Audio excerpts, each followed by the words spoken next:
buses. I got it figured out. Yeah. Don't ask me. If it ever comes up again, I can't tell you. He rebooted his iPad.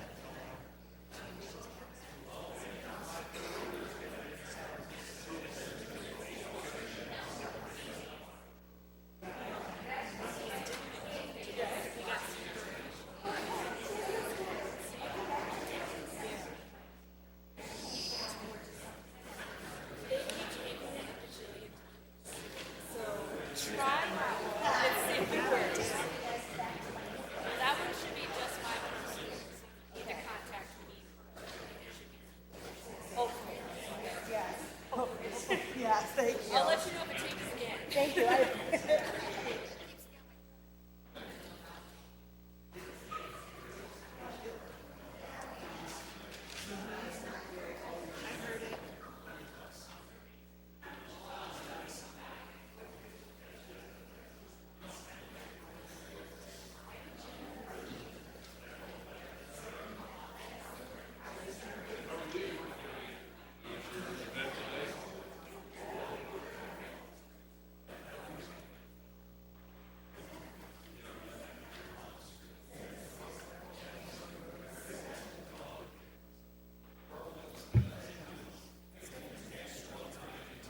He likes it.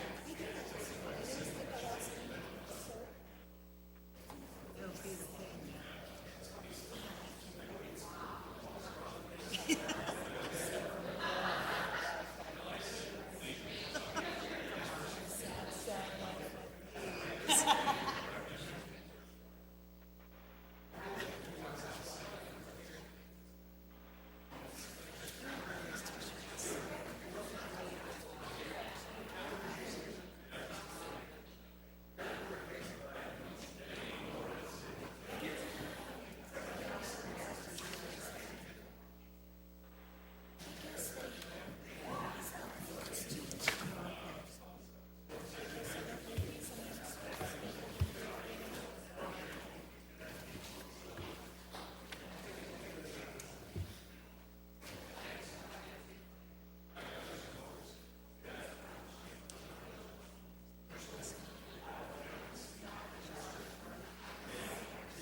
We'd like to call this evening's meeting of the Peoria City Council to order. Welcome H. Wayne Wilson and his listening audience at WCBU.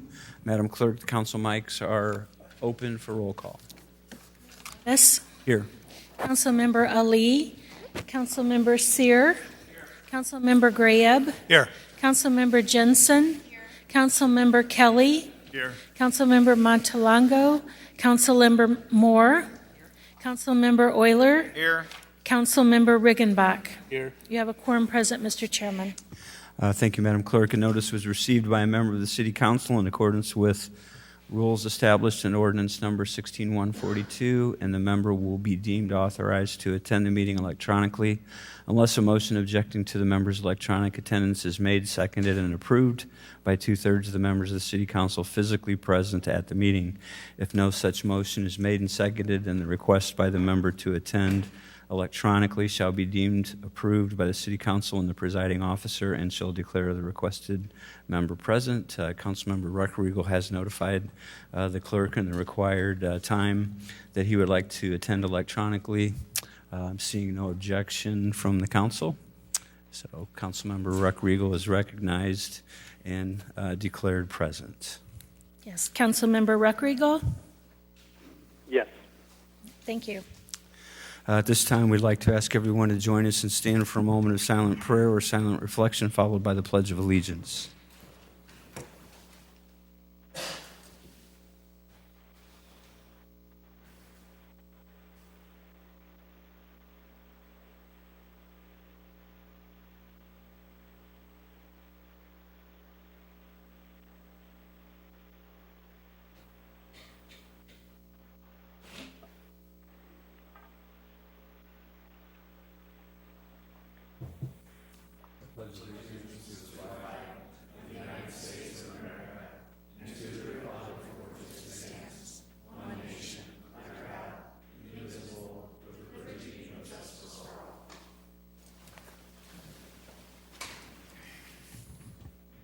Madam Clerk.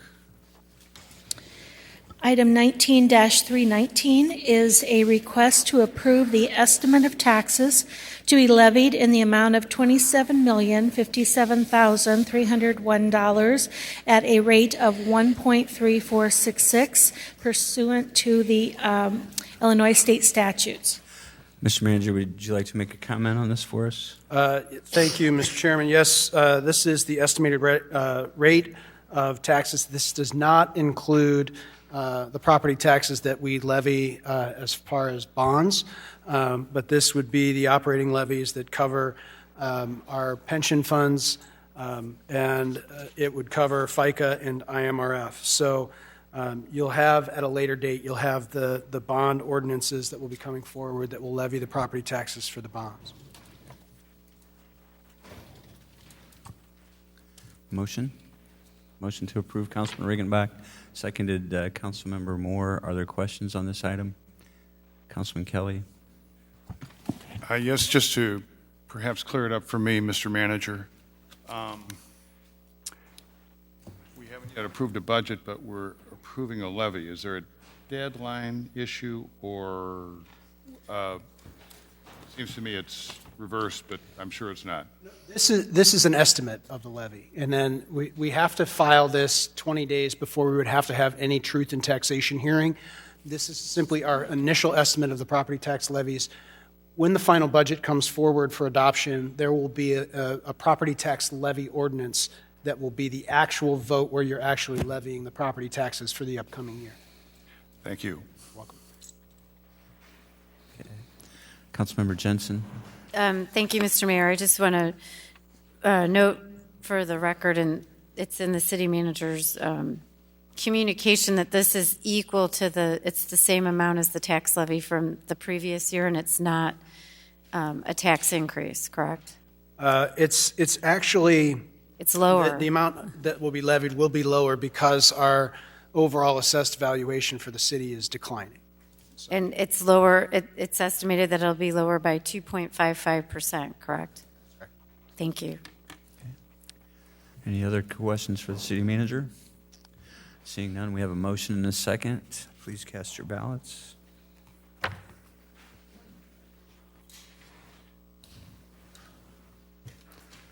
Councilmember Sear?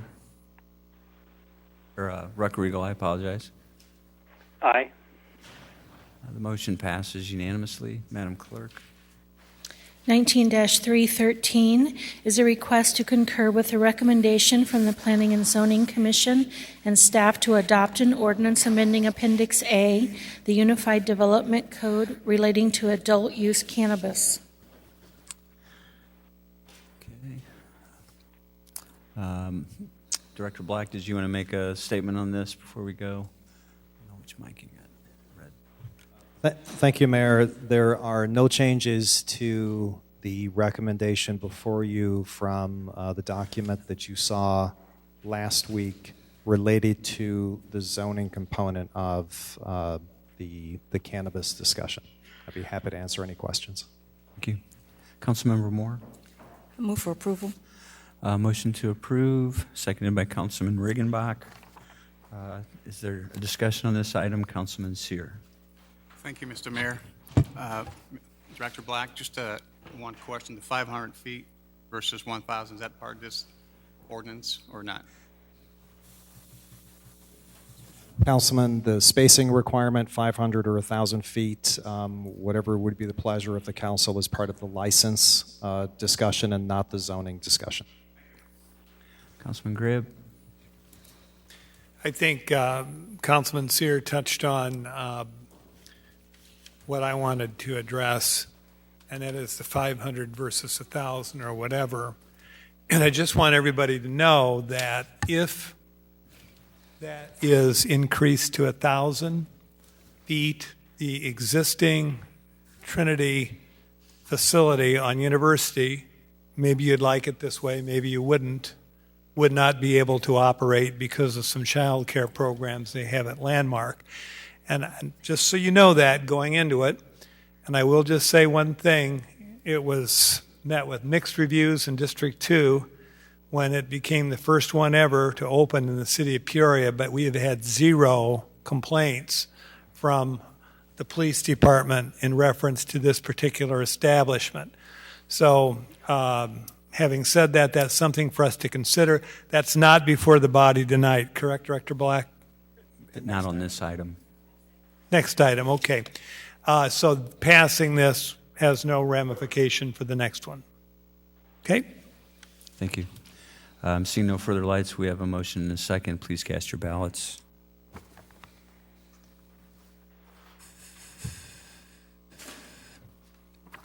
Councilmember Reckriegel. Aye. So the motion passes with 7 ayes and 2 noes. Voting no, Councilmembers Sear and Kelly. Madam Clerk. Item 19-314 is a request to adopt an ordinance creating Article 19, Operation of a Cannabis Business of Chapter 18, which refers to licenses and miscellaneous business regulations of the Code of the City of Peoria. I don't know if we need a comment from Director Black on this one or not. Corporation Counsel. Thank you, Mr. Mayor. The revised ordinance that you have in front of you has a few significant differences from the one you looked at last week. This one did keep the minimum distance location, or the minimum distance limitation, at 500 feet. We did spend some time looking at what council had asked us to at the 1,000-foot requirement, and we struggled to find that to be upheld as a defensible position. Unfortunately, as we discussed last week, we're sort of at the forefront. We're running parallel with everyone else on this, so we don't have the best comparables to look to. But when we looked at our liquor ordinances, our gaming licenses, other adult uses, the maximum for minimum distances was really 350 feet. So we struggled to find 1,000 as being defensible in light of a few factors. One, we weren't looking at any particular environmental concerns from a siting perspective. There's not going to be air pollution or water pollution. The existing facility had had no substantial crime reports or police calls, and the neighborhood had really expressed no concerns about the facility in the years that it had been open. So although we looked at the 1,000 feet as council asked us to, we did struggle to find that defensible and are recommending that you keep that at 500. We looked at the fee schedule too, and in trying to come up with a compromise of what we heard, we actually are suggesting that you ramp that fee ordinance up over a 3-year period. So as the businesses are in business for a longer period of time, that will up to basically a double from what it started at originally. We made sure that the mayor will hear any revocation, suspension, or fine hearings for any of these facilities. And then we amended the fine schedule to make it identical but not higher than the alcoholic liquor fine schedule. I know another issue we had been asked to look at was whether or not the city could institute a cap on the number of licenses.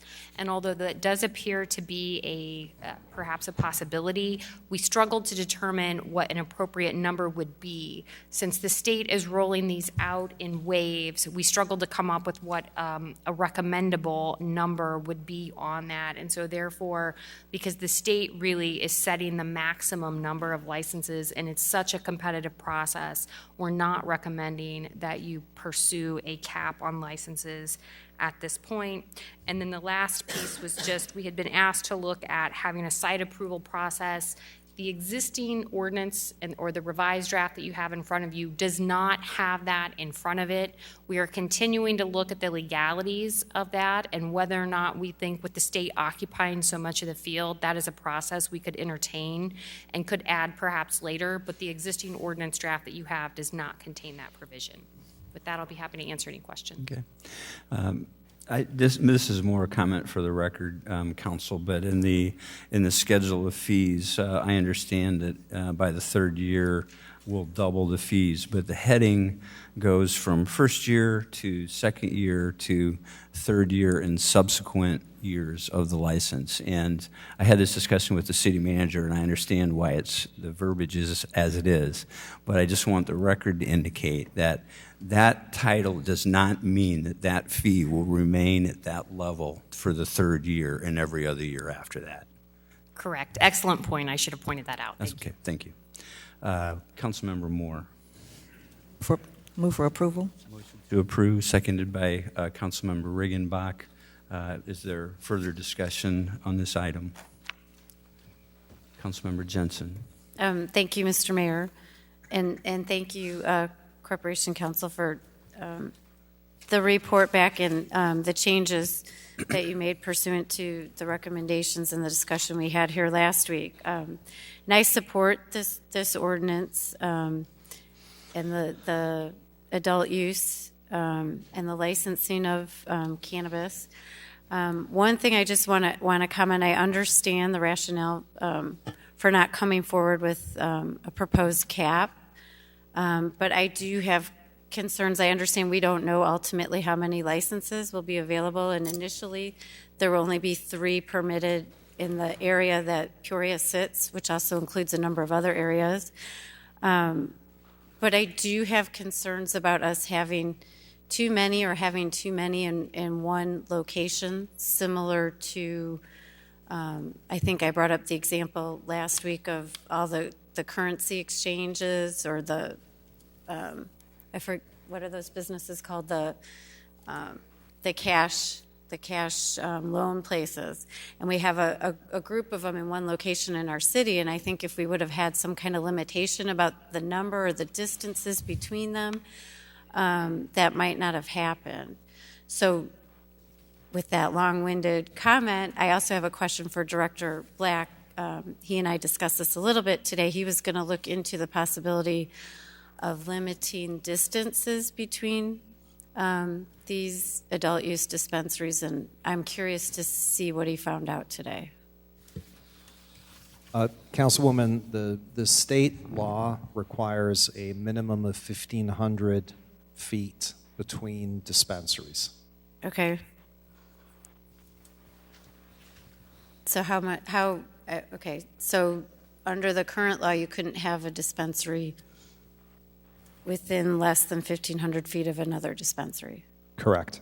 But if we pass this, you could have potentially an unlimited number in any district in the city or within the city itself, as long as they weren't less than 1,500 feet apart. And as long as they met all of the other base zoning requirements and state law requirements and local license requirements. Okay. So I guess I just would like to reiterate that I have that concern about us not having a cap. I understand we can look at that in the future once the state starts allowing more licenses. I'd like to hear if other council people agree or if they just want to move forward on this tonight before we vote. So I'm sort of opening up the floor to any comments from other council people regarding that concern. Thank you. Councilman Riggenbach. Thank you, Mr. Mayor. Director Black, would you repeat what you just said? The state law requires 1,500 feet between dispensaries? Correct. State law requires a minimum of 1,500 feet between dispensaries. Okay. So that will give us one safeguard automatically. We'll still have the special use process except for the industrial or the warehouse district. So that will give us a second checkpoint on it. And Corporation Council, back to Councilwoman Jensen's point, as the state allows the second wave to come, whenever that will be, it would be appropriate for us to review our ordinance at that time, would it not? I think it would be very appropriate. And if we are looking at including language about a cap, my recommendation would actually be to wait until after the spring of 2020 and look at how the market has absorbed those first set of dispensary licenses. So at some point, mid-summer next year, to reevaluate this. So I'm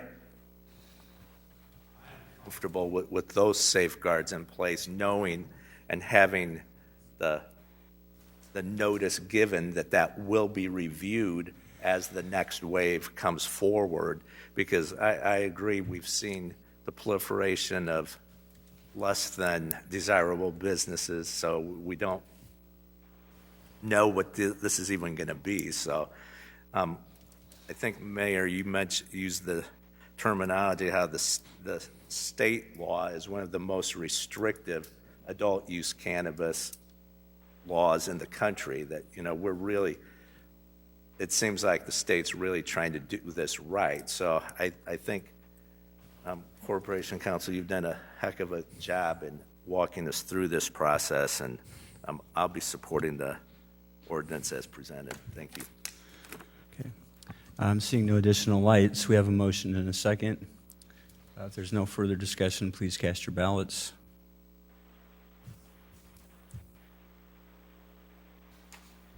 Councilmember Ruckriegel. Aye. The motion passes with 7 ayes and 2 noes. Voting no, Councilmembers Sear and Kelly. Madam Clerk. Item 19-318 is a request to receive and file a presentation and discussion of the 2020 to 2021 biennial budget. You have several handouts on your desk. Mr. City Manager. Thank you, Mr. Chairman. If I could, just as a matter of housekeeping, first and foremost, we have a couple of pages in the proposed budget book that we had to make some corrections to. So you have those in a 3-hole punch in front of you. There is page 17 with the updated debt service schedules for 2022 and 2023. It's a sheet that says the updated 10/15/2019, 2020-2021 biennial budget summary. And you have pages 17, 18, and 21. There were some corrections made to the out years. It didn't materially affect the totals for 2020 and 2021. It was just the projections for 22 and 23. We also have an additional debt service schedule that starts as page 24.1 and runs through page 24.6 for you. So those can be inserted into your budget books. The website version of the budget is corrected, so it reflects all of those changes as well. Just a couple things in general before I jump into the presentation. We also included on your desk just a brief budget snapshot that covers the budget for the biennial budget that we're presenting to you this evening. Just very briefly, this is the highlights. It's a balanced budget for 2020 and 2021. We're putting $1.4 million more into reserves in 2020. There is no property tax increase in 2020 or 2021. The budget recommends no furloughs or layoffs of any city employees. We anticipate, or at least propose for your consideration, a $3 increase in the monthly increase in the garbage bill.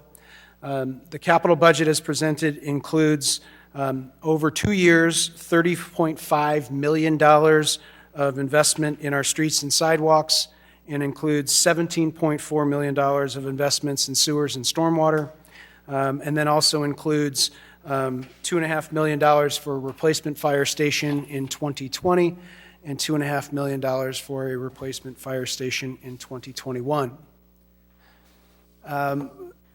What we tried to do with this budget, as you know, and we spent a lot of time working with you to try and align our spending with the strategic plan and the planning process that we walked through with you. We identified as part of that process 6 strategic goals that aligned with our vision statement of the city, which is that Peoria is a safe and beautiful and growing city.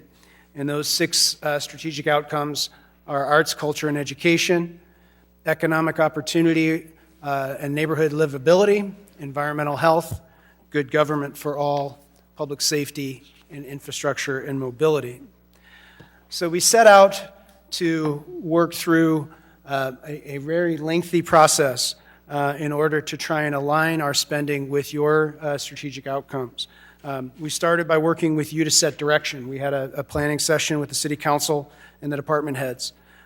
We then worked as staff and working with you to do interviews to identify the challenges and opportunities and the priorities for this budget.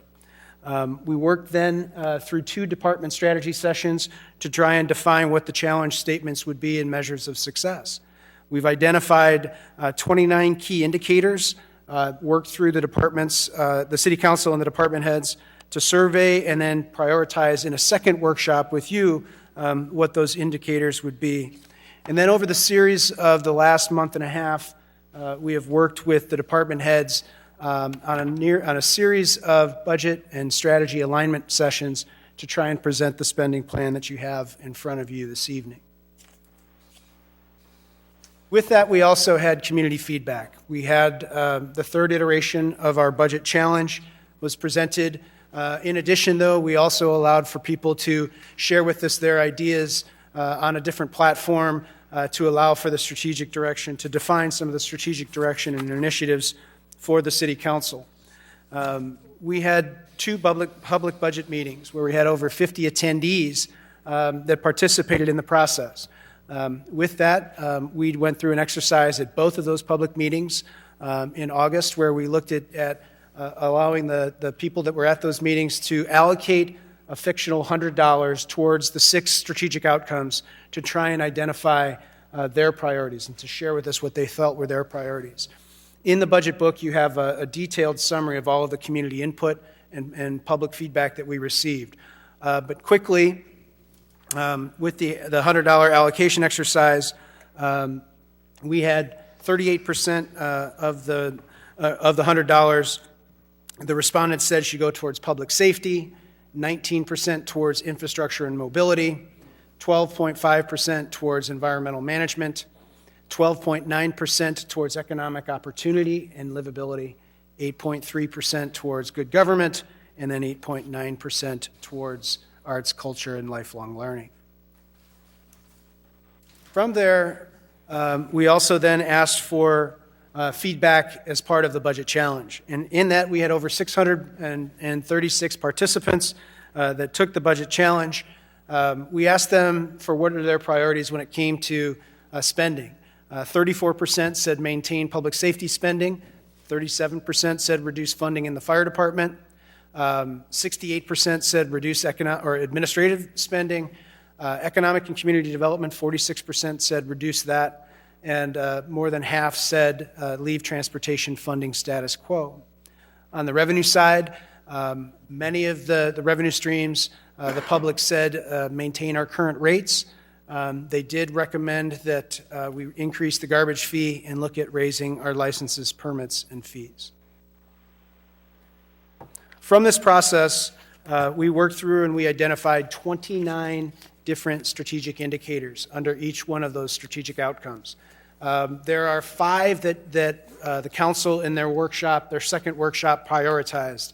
The top 3 included on the economic opportunity and neighborhood livability side, our employment and unemployment rate, increasing the average income level of our citizens, and increasing property values.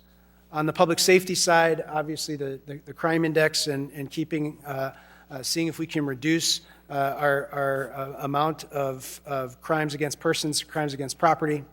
And then on infrastructure and mobility, making sure that we were improving the condition of our transportation assets. So those were the top 5 strategic indicators. And the budget that's presented to you, if you break it out by those 6 strategic outcomes, looks like this. The largest share of the budget, 44% of it, goes towards public safety. No surprise there. Our 2 largest departments are police and fire. They're the single largest areas. 17% of the budget goes towards environmental health. That would include garbage, sewers, and stormwater. 16% of the budget goes towards roads and transportation and infrastructure. 6% goes towards administration and good government. 9% would be arts, culture, and lifelong learning. That's the support of the Civic Center, our Convention and Visitors Bureau, as well as the library. And then 8% of the budget would be for economic opportunity and neighborhood livability. So what's in the budget that's in front of you? This is a snapshot of the 2020 budget, total sources and total uses.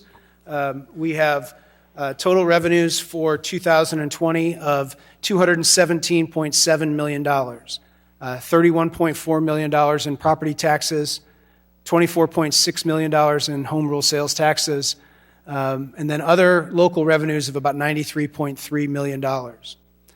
We're projecting for 2020 that we'll have state sales taxes of $25.7 million. Our personal property and income taxes will be $18.3 million, and then $6.5 million of other state revenues. From a federal standpoint, we're looking at just over $2.5 million of federal sources, and then $15.1 million of debt.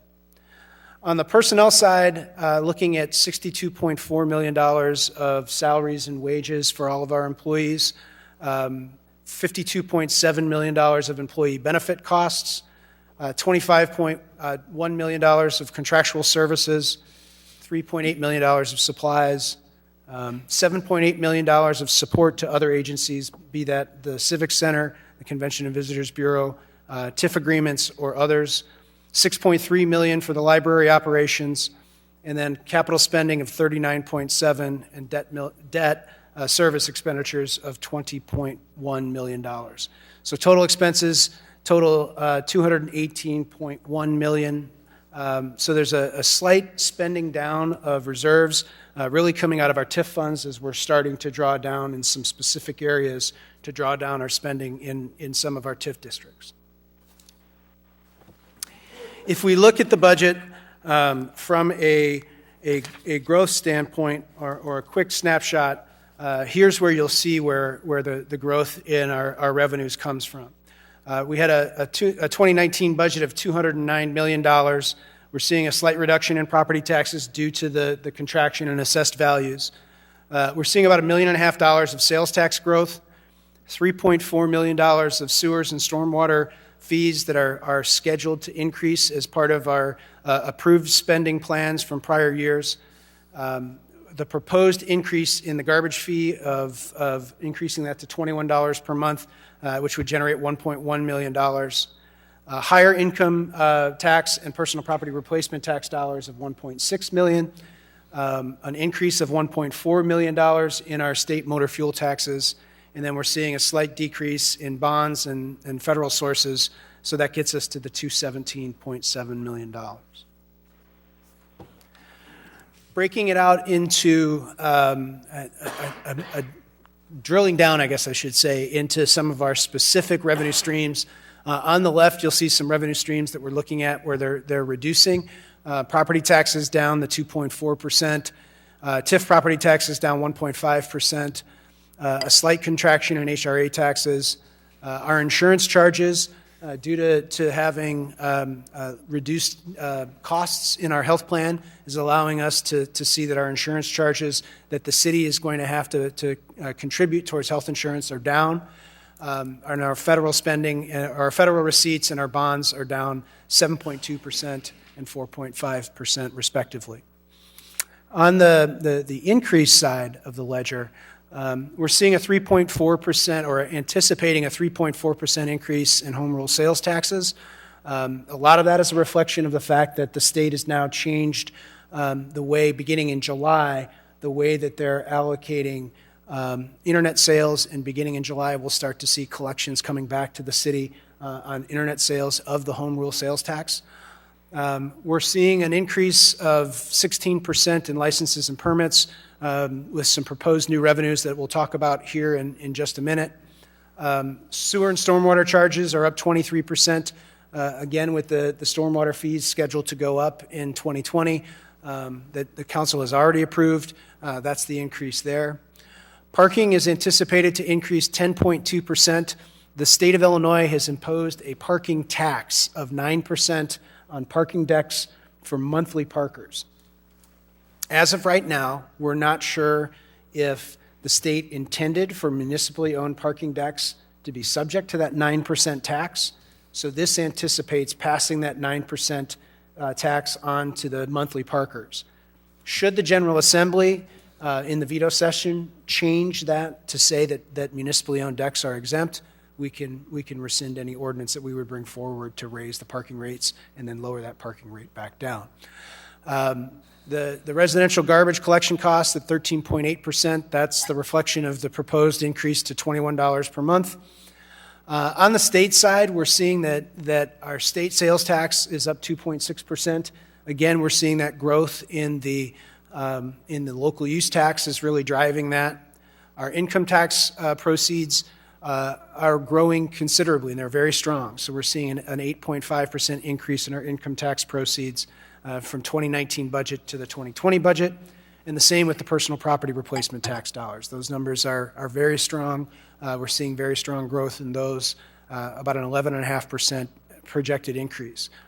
On the state motor fuel tax side, the state, as we all know, increased the gas tax from 19 cents to 38 cents as part of their budget. We won't see a doubling of our local or of our state share of motor fuel taxes. We're estimating that we should see about a 46% increase in that. So that's about $1.4 million, just based upon the other allocations that the state is proposing. And so that 1.4 we have put into our roads budget to, obviously to set that directly towards increasing the amount of spending that we have for roads. Just a quick snapshot of our assessed values and the decline in our assessed values. We are seeing, again, contraction in our property tax base of about 2.5%.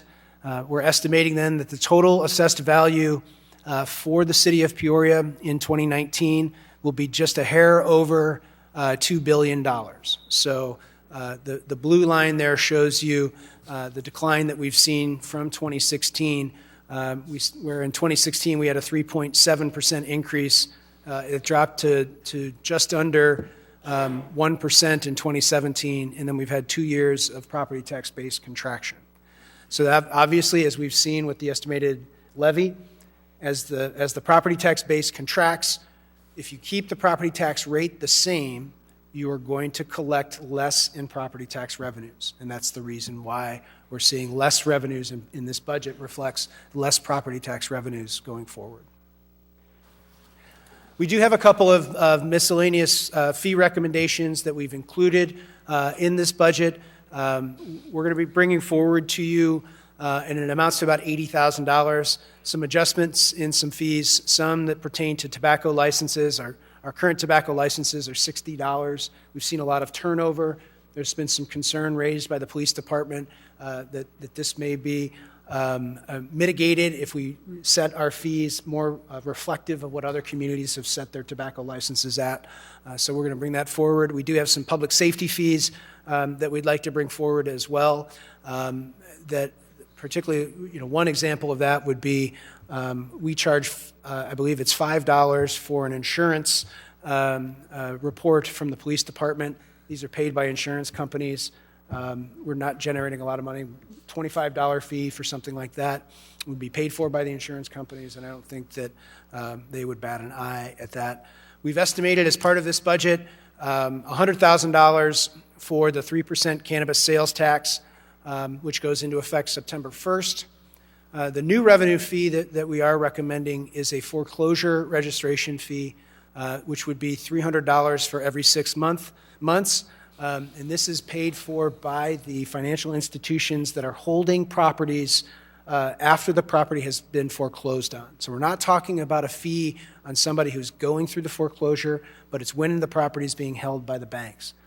The problem that we have is when the properties are being held by the banks, because we don't have anything in place to force them to clean up the properties, we end up cleaning up the properties. By registering these properties, requiring them to pay the fee, then they'll be also responsible for maintaining these properties as they go forward. So once they turn the property over, sell it to somebody else, the fee goes off. So it's just simply there when they hold it for that holding period of time. So we're anticipating that should be about $300,000 of new revenue. And then we have the proposed garbage fee of $1.1 million. It's set to go up to $19 per month. This would raise it, and we would propose to raise it to $21. On the expense side, this graph just simply shows you the growth in expenses.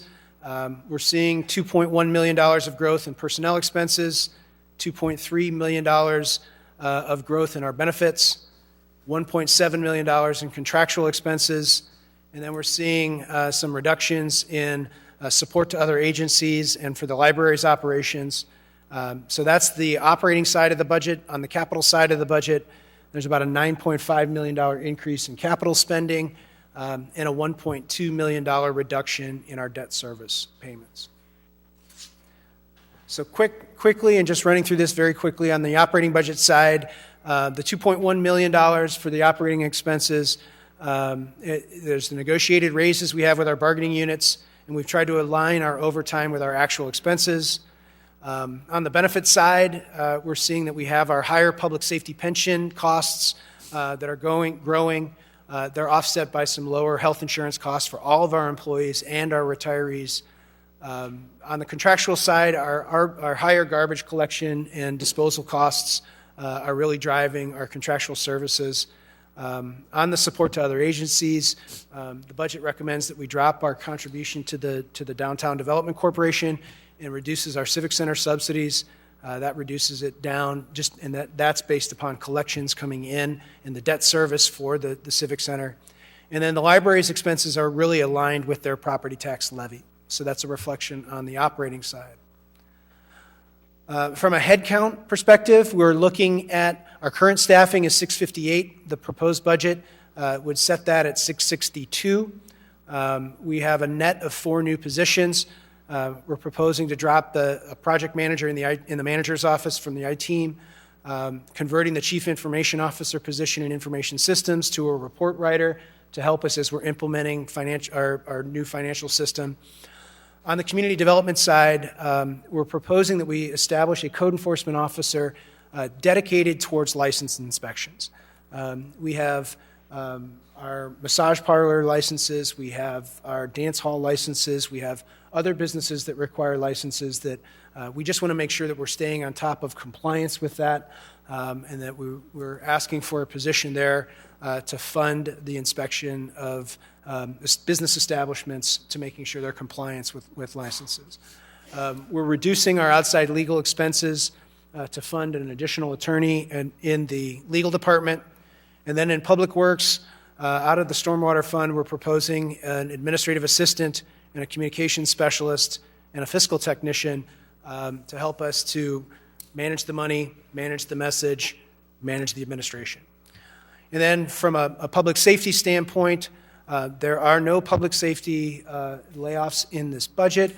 The police budget is reduced by about $887,000, but just in conversations with the chief, we feel that we're going to be able to hire a number of positions during the course of the year, but there's 21 vacancies currently, and we're not going to be able to fill all 21 in the upcoming year with the number of retirements that we're going to have as well. So we've adjusted the budget down, but we've kept the staffing level at the same level. The department may, through the Police and Fire Commission, try and look at adopting an ordinance to allow for lateral transfers, which is something that we'd like to support as well, and that would hopefully help us to hire on officers that have already gone through PTI that we can bring in as a lateral transfer move. And then on the fire side, we allowed them to run 3 positions higher than their authorized staffing during the course of 2019. This budget is proposed that by attrition those positions would be reduced, and that may be either in late this year if there are any retirements or early 2020 as that goes forward. So that's the headcount side. On the capital improvement program, this is just a quick snapshot of where the $39 million is going for our capital budget. And if you can look up in the upper right corner of this spreadsheet, there is, or this table, really 67% of this budget is really aligned, or 66% of this budget is aligned in sewers, sidewalks, and streets. As I mentioned before, $47 million over the next 2 years is set up to go into sewers, sidewalks, and streets. And here that's reflected there. We have $8.75 million for sewers. That's assuming that the CSO project starts. We have $2.8 million for sidewalk work, looking at trying to make significant investments where we're getting some grant funding to help us out in the 5th District on some sidewalks, but also even within our TIF districts, looking at, for example, the North Side Business Park TIF, which is the area around O'Brien Steel. We have a budget this year that proposes $700,000 for doing some streetscape improvements and infrastructure improvements in that TIF. And then $14.9 million of road work that we're proposing in this upcoming year's budget. Again, that's a reflection of that increased amount of spending that we're starting to see, coupled with additional reimbursements for state and federal reimbursements for road projects. So that's the investment we'll be making for a total of $39.7 million. In closing, before we get to your questions, I just wanted to talk about the concerns that I have in the general fund. This budget that we're recommending to you is proposed to put $1.4 million into fund balance in 2020. In 2021, it is proposed to be a balanced budget. And then beginning in 2022 and 2023, when the public safety pension fee drops off, our contributions out of the general fund have to increase, and we move into a deficit situation in those 2 years. And so we're obviously going to have to adjust service levels. But the reality is, by 2023, 1 out of every $9 that we collect in the general fund will be devoted towards public safety pensions. So that's one of the concerns that we have with the budget and the trajectory that our public safety pension costs are on. And it's something that hopefully the General Assembly is going to be considering in the veto session, the consolidation bill of public safety pensions. That we'll hope that will help. But there's still going to be a need for more as we go forward. And with that, that really is a very high-level summary of what's in the budget book, and we'd be happy to answer any questions. Thank you, Mr. Manager. I think in terms of discussion tonight, well, maybe first, just on the overall summary that the managers gave us, if there's any questions on the overall summary. But what we're gonna do is we'll start on the operating budget first, if that's okay, Mr. Manager. We'll go through the operating budget and get specific questions, then we'll go into capital, and then if there's things on the general fund. So just a couple typical to past years. Try to stay within the topic of discussion in terms of operating budget to start with, so we'll keep our questions within the operations side, and then we'll move into capital and so on. If you're referring to a specific page or a specific table in the budget book, please identify what page you're working off of, just so we can all be following on the course of the questions with the whatever information that you're using. I would like to ask the staff, and as usual for budget, it looks like the entire staff is here. If the council asks for information in the form of a report back and it's already in here, would you please just let us know that, so there's a lot of information in this. It might have been missed. So if we ask for information that was not seen on whatever look they may have, just make sure and let us know that it's available, and we can talk about it tonight. So with that said, the floor would be open for questions to the manager and staff on the operations side of this 2021 budget.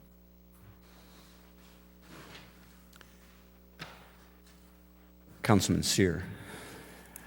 Thank you, Mr. Mayor. I'm sorry to maybe you have to call me back to order to deviate a little bit. I just got some general questions if I could ask first.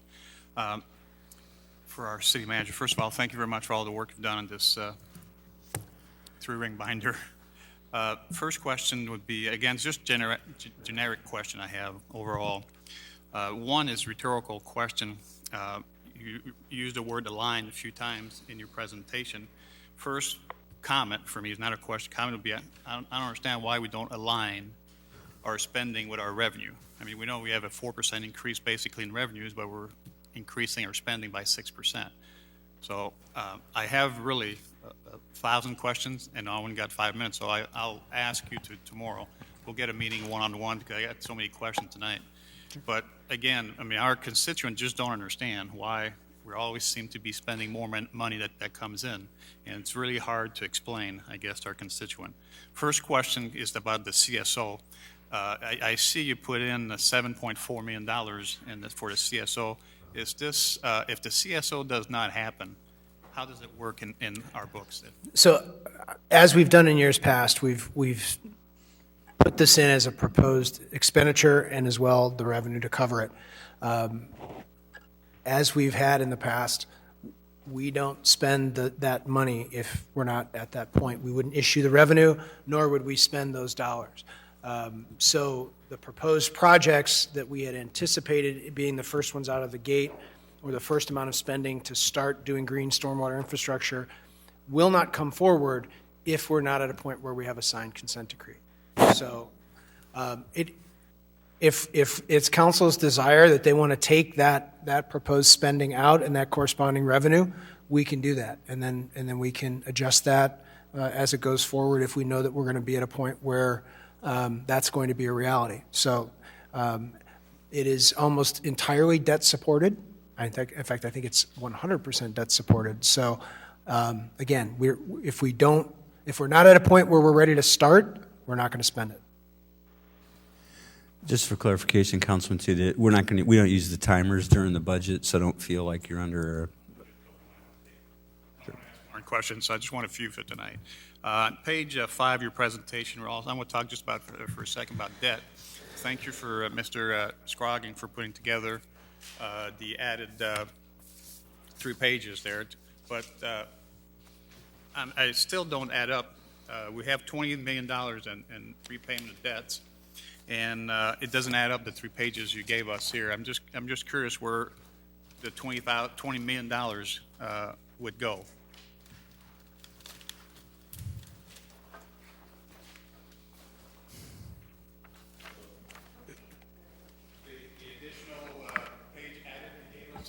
Tonight? That page 24, but they're added, so you don't have them. They're 24.1, 0.3, and 0.5. So Councilman, if you turn to the back of page 24.6. Yes. So that's $19 million. The second column is 20. the 2020 recommended budget, and it comes to 20.118 million. Great, thank you So very it much. ties out. Bad question, thank you. Let's revisit the 2 things, just the fees for pension fees. Can you tell us again for 2019, 2021, what they are? So the proposed revenue stream for the public safety pension fee for this year is $1.2 million. We anticipated about $1.7 million for 2020, and then about $2 million for 2021. What is the fee per household? The average household will pay $25, and then it will increase, I think, to $30 and then $35. Last question for the stormwater utility fee, just to make sure my recollection for 2018, the first 6 months was $3 per thousand, correct? It's $3 per thousand. Next year it goes to $4 per thousand. For 2020. 20. And then I believe it goes to $5 per thousand after that. So there's scheduled fee increases that are anticipated as part of the stormwater utility. Just last request there. I ask you, and I don't know if you've done it, I just didn't see it. Can we have a report on the CIP per district? Yes, and we per can. the whole city? We've run it, and we'll make sure we distribute that out to council. Thank you, sir. Thank you, Mr. Mayor. Thank you. I had Councilmember Moore next.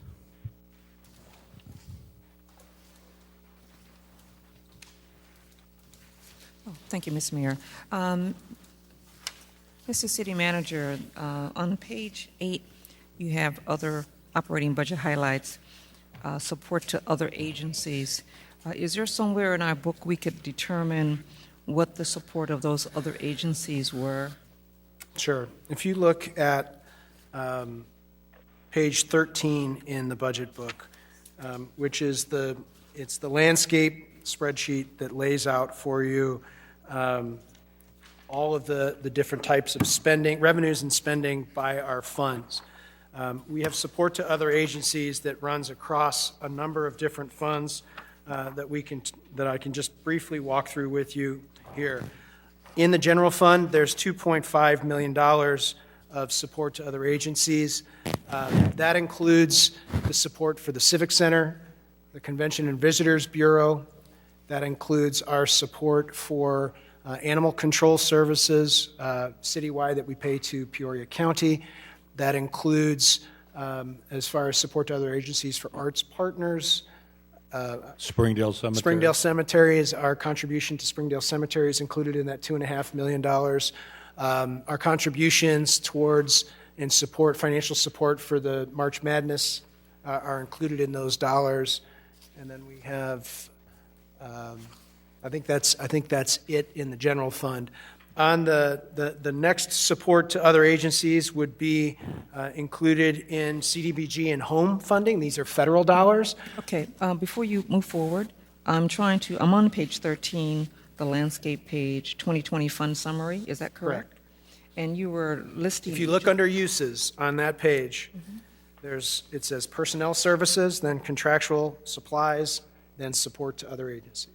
Okay, but as you were listing them out, that's what I was asking. Is that listed somewhere in the book? Not in the book, but we can prepare that for you as well.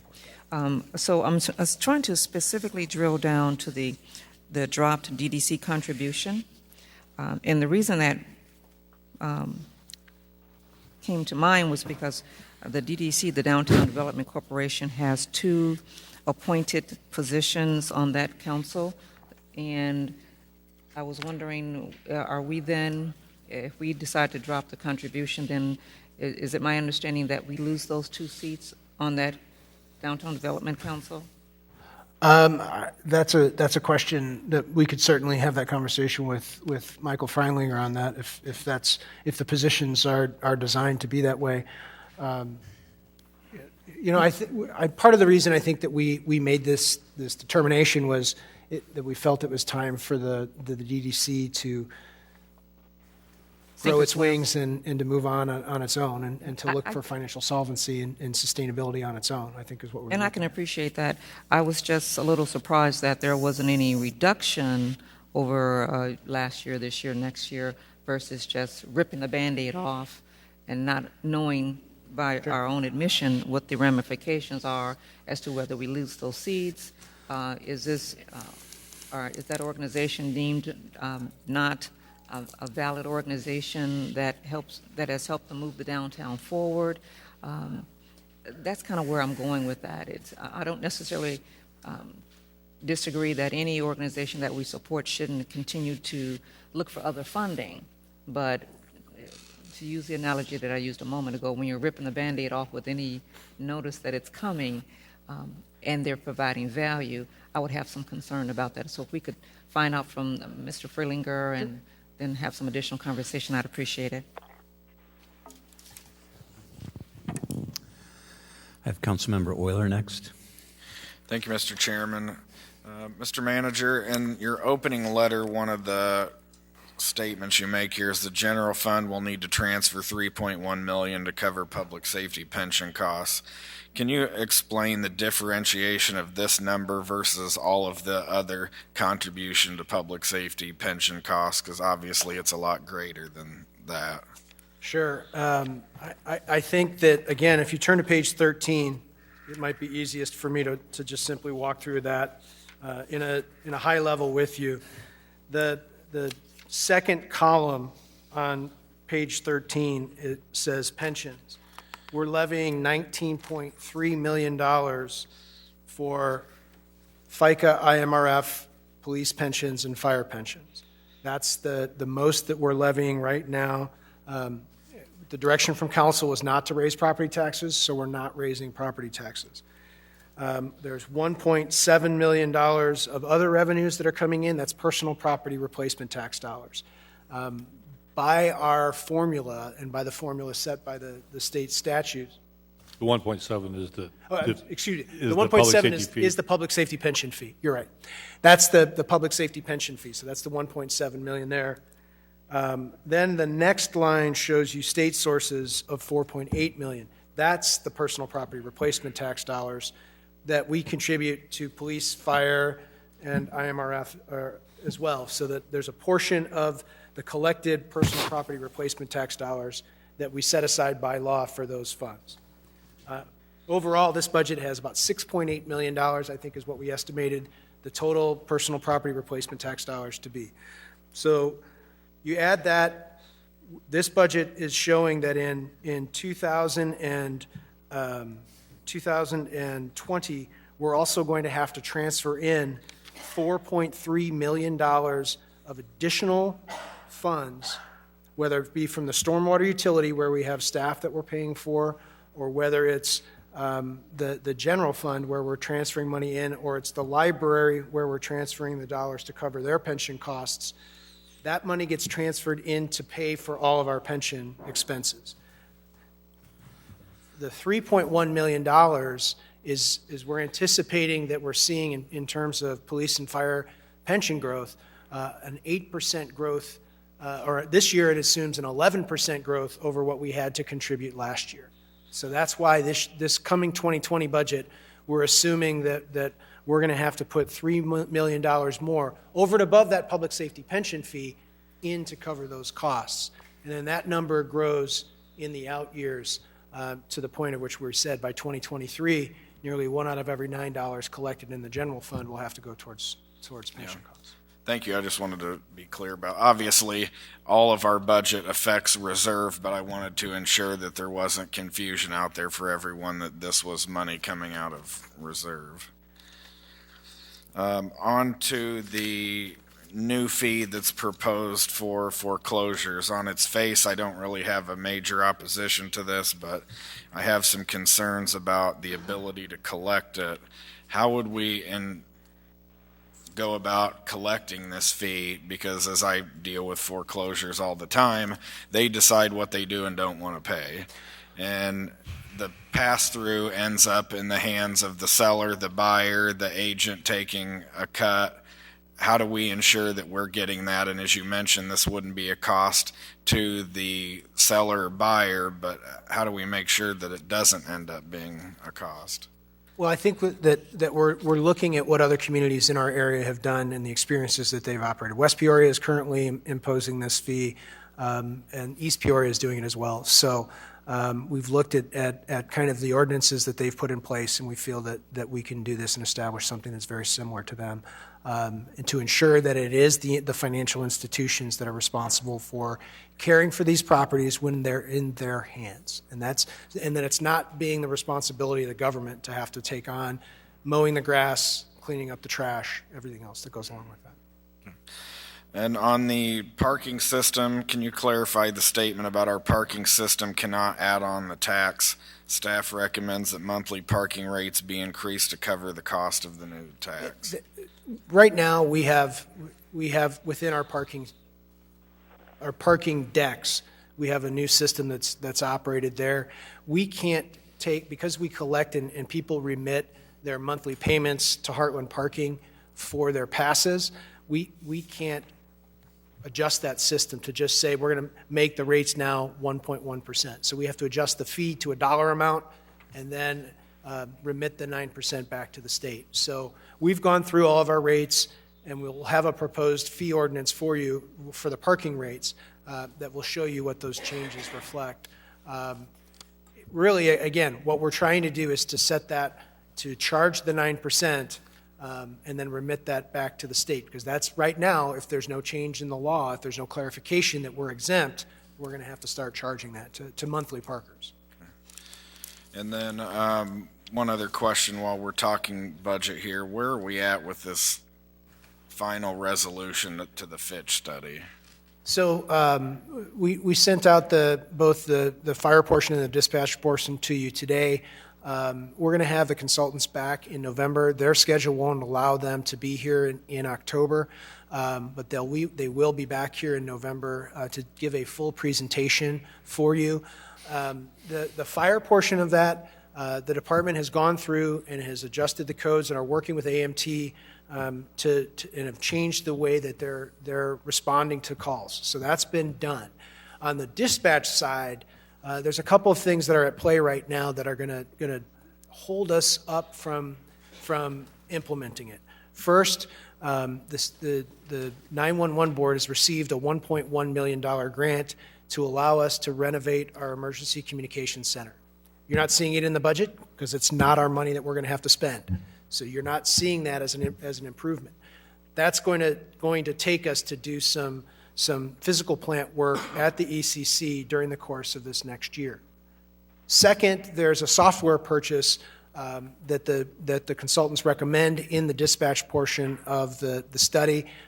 That is also an expense that is going to be borne by the 911 board. They're going to cover that cost for us. So again, you're not going to see any of that expense that's in here. Where we do have an expense and where we do have a challenge is hiring enough dispatchers to staff at the levels that Fitch is recommending. So that's something that we'll be working towards, is continuing to try and fill the slots that we have in order to make sure that we can staff all the positions that they're recommending as part of the study. Thank you. One last thing again. Also, on the new fee that was implemented in the last budget regarding street closures and public works and public safety, what impact has that had? And I know you may not be able to answer this tonight, but in a report back, if you could, what if we collected on that? What impact has it had on willingness to do those events? And how do we feel that that's going before we make future decisions? Thank you. Councilmember Riggenbach. Thank you, Mr. Mayor. Mr. Manager, what a great starting point to be at compared to a year ago. So thank you to you and Director Scroggins and all the department heads for their work in putting together a plan that maybe needs some tweaks, but it's a great place to start. On page 5 of your presentation, Councilman Sear alluded to this. You show expenses and revenues being off by about $350,000, and you reference the fact that that would be made up by TIF funding sources. Is that where that full $245,707 would come from? Would be from TIF?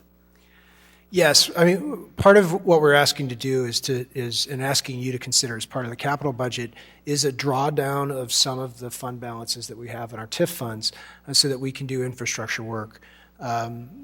Each year, or each TIF that you adopt, there's a certain amount of money you set aside for infrastructure improvements that's not directly tied to a redevelopment agreement. As we start to generate enough cash in each one of the funds to be able to put those dollars to use, then what we'd like to do is make a recommendation to you that we start to spend those reserves on dollars that are on projects that are inside each one of those TIFs. So there's 3 big projects that we're recommending this year as part of our TIF capital budget. The first is, as I mentioned earlier, the $700,000 around the O'Brien Steel area with that TIF, the Northside Business Park TIF. Infrastructure dollars, I think we had estimated as part of the project plan when that was originally adopted that we would be putting in $7 million worth of infrastructure improvements. We're putting in 1/10 of that. The second piece is we've put into this budget $200,000 in both the warehouse district and in the Eagleview TIF to do some corridor enhancements along Adams and Jefferson, to do some infrastructure improvements there. We've also set aside $400,000 as a place to start the discussion to see if we can't deconstruct the Harrison School in the Eagleview TIF area as well, the old Harrison School. And then lastly, this budget recommends $1 million of South Village TIF funds that are being set aside to kickstart the South MacArthur corridor plan that was presented to you here a couple of months ago, or a couple meetings ago, so that we can start that process and get that kickstarted as well.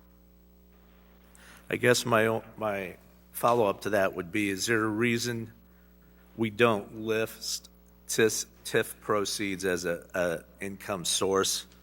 I mean, those are all legitimate expenditures, without going into the details of each one, I think there's justification for all of those.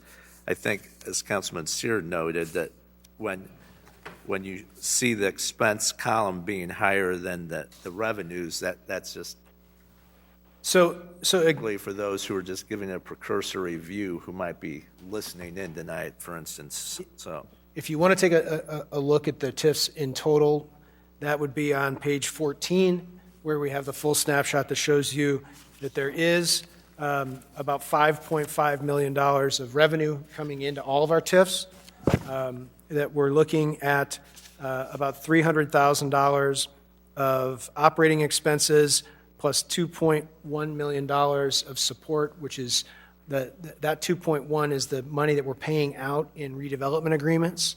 So that goes out to developers that have done work already. We're repaying them for the work that they've performed. And then we have the $2.6 million or $2.58 million of capital improvement dollars that will be drawing down those fund balances. So it's there. That page 14 will show you where that's at. I think it'd be cleaner to show it on page 5 also, but I respect the answer. Sure. Thank you. The other thing that the new revenue recommendations, I think I'd like to dig into that just a minute. You mentioned tobacco licenses, which would be bringing them up to what our peer communities are and neighboring communities. As far as the miscellaneous public safety, neither of those are listed in the book, are they? No, we will be presenting to you on the 29th. We'll have the first readings of those ordinances where we'll have it all broken out by specific fee. And we'll probably get those on the Tuesday before the meeting instead of the Friday before the meeting? Correct. We appreciate that too very much. I'm also very cautiously supportive of this foreclosure registration. I think we all have seen the issues that we have when everybody points the finger at somebody else. So, again, the devil will be in the detail, but I think that'll be a great discussion for us to have. And then just one, I won't even get into the pension piece. I was going to talk about the governor's recommendation from his task force, but we'll leave that for another time. Thank you, Mr. Mayor. Thank you. So we're still open for questions on the operations side. Councilmember Jensen. Thank you, Mr. Mayor. Thank you, Mr. City Manager. I concur with Councilman Riggenbach. We really appreciate all of you and the staff's work, and I do feel like we're at a much better point than we were a year ago. So we all really appreciate your work. I've got a few questions about a few things in the book and the summary. First, you mentioned in your PowerPoint that these miscellaneous public safety fees. What is that going to be, or what are they? As I mentioned, the insurance fee, where insurance companies are coming in to get a police report. Okay. Right now, it's $5. Looking at setting that at a more commercial $25. That might generate about $60,000 of new revenue for us. So, looking at areas like that where we can try and raise some revenue. Okay. Before in the next few weeks, will you give us a more detailed list of what that will be? Our plan would be that we would have it on first reading on the 29th, which means we'll have those drafts of those ordinances to you next week. Okay. All right. That's one question. Thank you. I do have a question about some questions about the recommendation for the increased garbage fee. I do. If we were not to adopt that increase, I think you're proposing that it increases from 19 a month to 21. Is that right?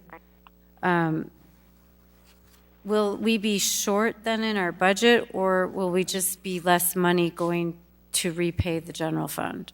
If you could explain that a little bit. So this budget, with increasing the dollar amount to $21 per month, only puts $162,000 back into reserves. So currently, the fund is in a deficit situation of about $4.3 million. So if this starts moving us towards balancing that budget, with the changes that have been made to the contract with PDC and the costs that we have, it doesn't add up without doing this. So if you don't raise it to $21, you're going to be $1.1 million in the hole that we're going to be adding to the deficit because we're not going to be collecting enough revenue to meet the expenses that we have. And I guess just as a follow-up, because we just adopted this fee less than a year ago, so. No, this has been established that the fee would stair step up each year. Next year's proposed to go to 19. What I'm saying is I'm recommending as part of this book that it goes to 21 in order to try and set the expenses and the revenues to be aligned and to start to put some money back towards our reserves. Right, and I understand that, but we just recently adopted that proposed gradual fee increase, and what we approved was a $19 increase Correct. for this next year, but you're proposing that we make that even higher than what we just adopted 6 months ago. That's correct. Okay. So I guess my You didn't adopt question it is... 6 months ago. You adopted it, I think, 2 years ago or 3 years ago. Oh, I thought we just adopted it when we approved the contract with PDC. No. You just approved the expenses. You did not approve the fees. Okay. All right. Thank you for that. Hang on, I marked a couple things here. If I could read my own handwriting here, hang on one second.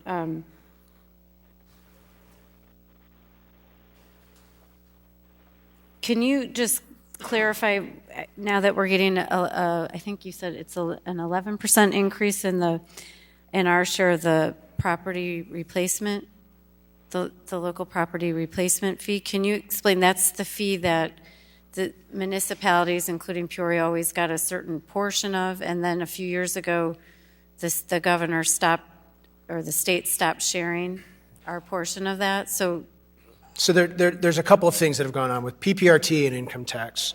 And I'll look to our finance director to correct me if I'm going down the wrong path here with this.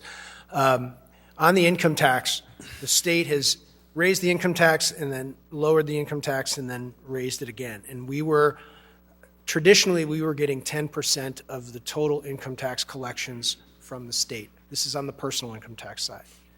When they raised it, they didn't give us a corresponding increase. They kept that for the state. When they lowered it, they basically did the same thing. And then when they raised it again, they've adjusted it slightly. So I think now we're getting I think it's about 8%. I think of the total collections, instead of 10% of the income tax collections, we're getting 8%. to get from the income what we tax. used to get. So Okay. and I think that with the General Assembly, that ship has sailed. We're never going to be able to see that local governments are going to get that money back. The second piece was within personal property replacement tax.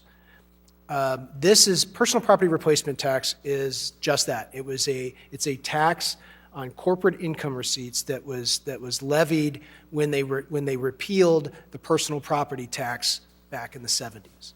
And with that, there's a distribution that's based on the amount of money that they get that they collect in corporate income taxes, and then they true it up over the course of every year based upon how many refunds that they get. And so what we've been seeing over the last couple of years, this year and we're anticipating into next, is that the state has finally started to true up after they made the changes to the federal tax laws. There were a lot of people that were filing, and we saw a spike in revenues because of that. And now we're starting to see that the federal government or the state government is truing that up, and we're seeing an even bigger amount of distributions coming back to the city based upon that. And it's coming back to all cities and counties across the state that get a portion of these revenues. And so that number is going to go up for this year and next, and then we're anticipating that it's going to level off in the out year. So there's a portion of that they were holding back. The larger portion of where they've been holding back has been on the the home rule sales tax, where for a number of years they were holding 1% of our proceeds in that home rule sales tax back, and they changed that to now it's only 0.5% they're holding back. So when you see our revenues are proposed for home rule sales taxes, assume that the state is holding on to 0.5% of those dollars. Just remind me, they just started doing that kind of when the state hit about 3 years ago? About 3 years ago is when they started to do that. And that had an impact on why we were short on our budget? Okay. It did. One thing that would be helpful when you bring back more information, if we could have, for a couple of these tables, like the 2020 fund summary on page 13, I think it's actually a few pages long. If we could have maybe a comparison to last year's funds, could you do the same chart? And the year prior, because it helps if we can compare, at least while we're analyzing that. And then, hang on, there was something else that you showed us today. Is there any way you could provide us for the 2019 capital improvement program recommendations that you have here in your PowerPoint, a comparison for what we did last year? We can certainly look at preparing something for you. I think we'll get into capital here in a minute, but I forgot. Sorry, I was just looking at doing the summary. Yep. Thank you. Let me see. I might have one more question. If you just hang on one second. You did touch upon this a little bit about our increase in the sales tax. Is it? And you mentioned that a lot of it is due to the change in the allocation of the online sales tax, that we're finally getting our fair share of that. Is that what the whole increase is due to, or do you have any idea if the shopping local has had an impact, and if we're seeing more sales tax revenue that's not from online sales? So as the finance director and I discussed the sales tax projections, we took our sales tax projections down a couple of percent just based upon what we were seeing the collections at, and then we estimated what we were trying to estimate would be the impact of the internet sales and then the growth in local use tax dollars. Our local use tax comes into the state sales tax dollar, so that number gets increased because of internet sales. And then there's the portion that comes in on home rule sales. Beginning in July, we're going to start to see that number should go up. So that's really where we're seeing that growth. We're not seeing right now in either one of those two revenue streams right now any growth. We're actually seeing a slight contraction. So.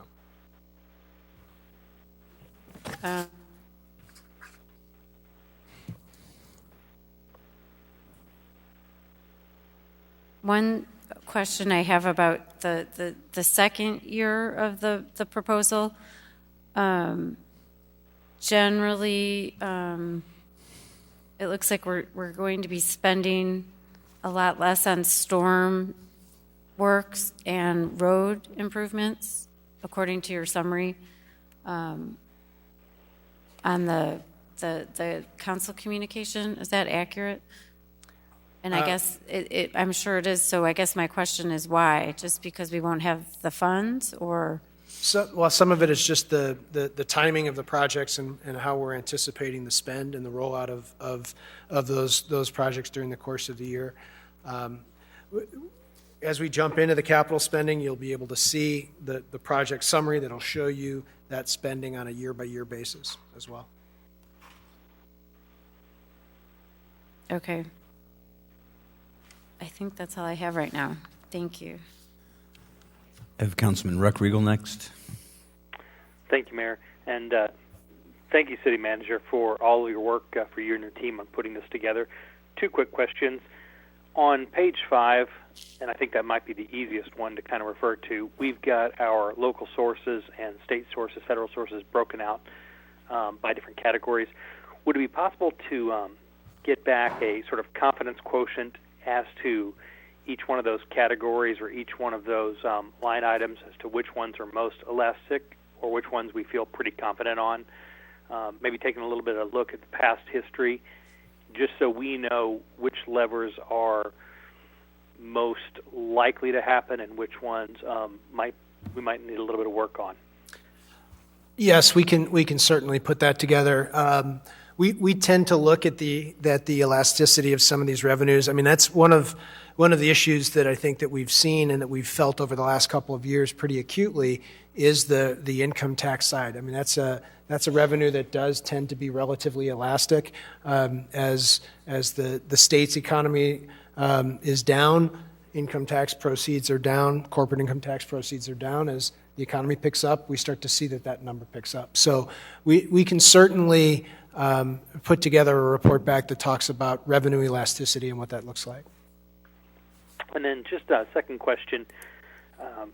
With our garbage service that we provide, which there are a lot of things that we have in there that I think our constituents really do appreciate, and our people who call Peoria home, that we do that might not be comparable to other cities, such as unlimited removal of trash and some different pieces like that.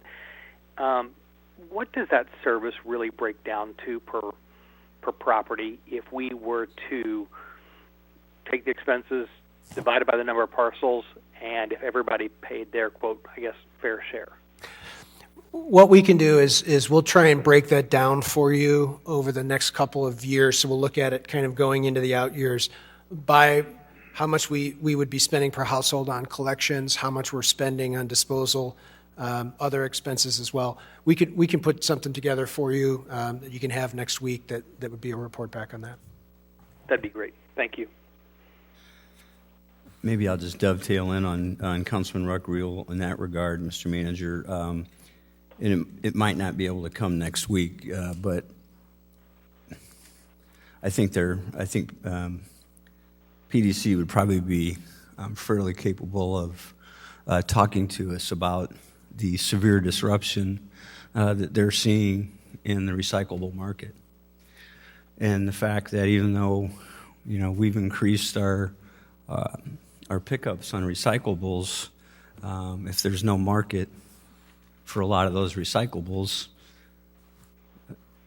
that stuff's going back into a landfill. So I think we want to have a very good understanding. I think it's a good combination of what Councilman Ruckriel was talking about when we see unlimited amounts of household waste put on the curb. At the same time, we should be having a very strong conversation with PDC that if the market isn't allowing them to resell whatever, whether it's glass or plastic or cardboard, whatever it might be, and it's just going back into a landfill, we have to have some accommodations for that. Sure. You know what I'm saying? I do. And we'd be happy to have that conversation with PDC and then get some information back to council. That could be a significant cost savings for our citizens we want to do the recycling, but if it's not being recycled, then we shouldn't be paying that extra amount to separate it. I had Councilmember Kelly next. Thank you, Mr. Chairman. I'd like to add my voice to others who have complimented you, Mr. Manager, on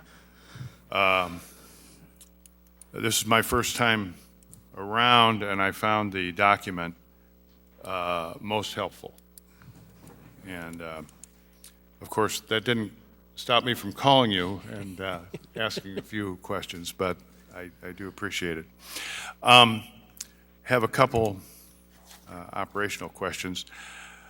On the foreclosure fee, you and I had talked about that, and the other local governments charge a monthly foreclosure fee, and we're going to go for 6 months, I guess, just to kind of make it a little smoother, a little easier. Councilman Euler talked about putting the ability of the bank to put such a fee on a closing document so that the seller, or maybe the buyer, but probably the seller, would have to pay for it. It seems like if it's a monthly fee and they do that, it's not going to be very much for the seller. If it's 6 months, I think it might easily find its way onto that final agreement. You and I didn't talk about that, but And to that effect, our intent is for 6 months. yes, Just I to be understand. that, But I wonder about Mr. Euler kind of brought it to my mind that maybe if it's a 6-month fee, it's more likely that the seller is going to pay it through the closing procedure. So if our intent is that the financial institution pays it,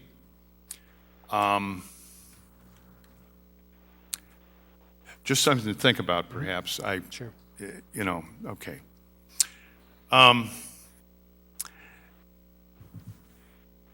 Mr. Manager, I believe there have been some changes in the statutes on that treat the gambling boat.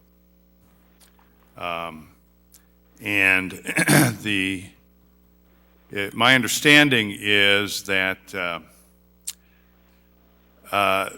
the fees or revenues coming out of the gambling boat, I guess, used to just go to East Peoria and Peoria. Is that correct? The proceeds for riverboat gambling are split between the city of Peoria and East Peoria equally. And am I correct that that's going to change and that gambling revenue is going to go to the hometown of the gambler person? No, I'm wrong about that? No. It's going to remain. Oh, okay. Yeah. Okay, sorry about that.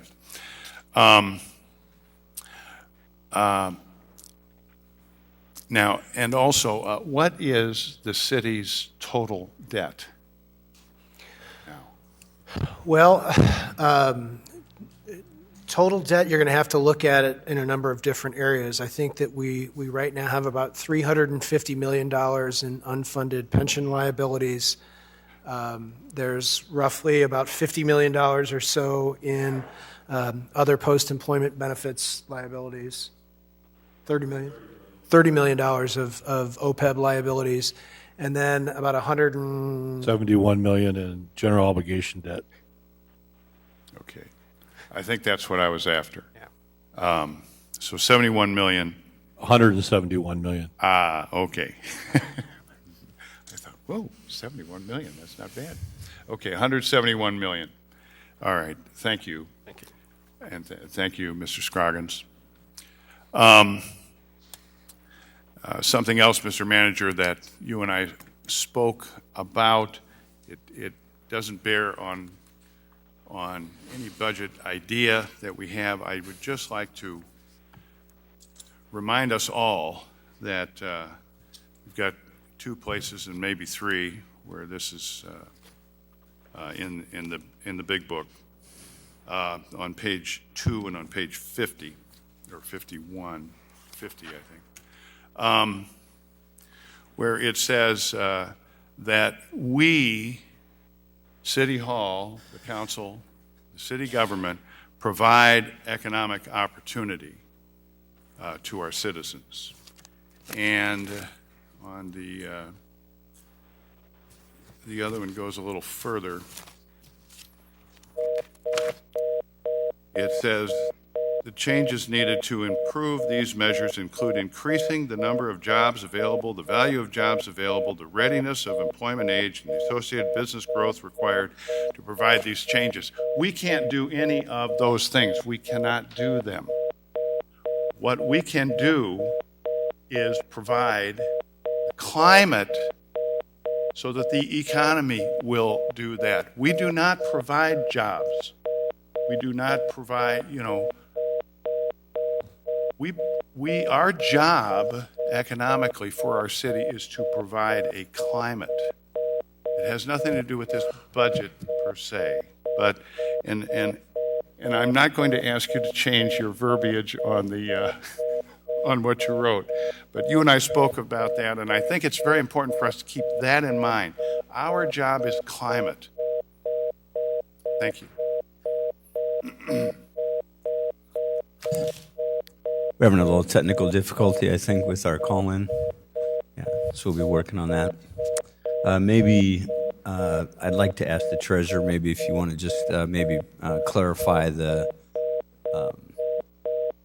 fee that we were talking about on the supplemental fee. Right. We often receives a list of properties that the title has changed ownerships, and that would include when a title is transferred to a bank. That's when this fee would kick in. So once that happens, that previous owner is out of the equation. Thank you. The bank is going to sell it based on what he can get in the marketplace. And maybe he'll be able to pass it on. Most likely, it's just part of that sales price, and it's really not a thing where you can put it on your HUD disclosure list to put it on to repeat it. So they're going to have to eat it. And it's probably the only means by which we can begin to reduce some of our cost of maintenance of those properties. Thank you. Thank you. I had Councilman Gray up next. Manager, there have been a number of changes in Springfield in the past year or so. It is now possible that a land-based casino could potentially be built in the city of Peoria. Is that correct?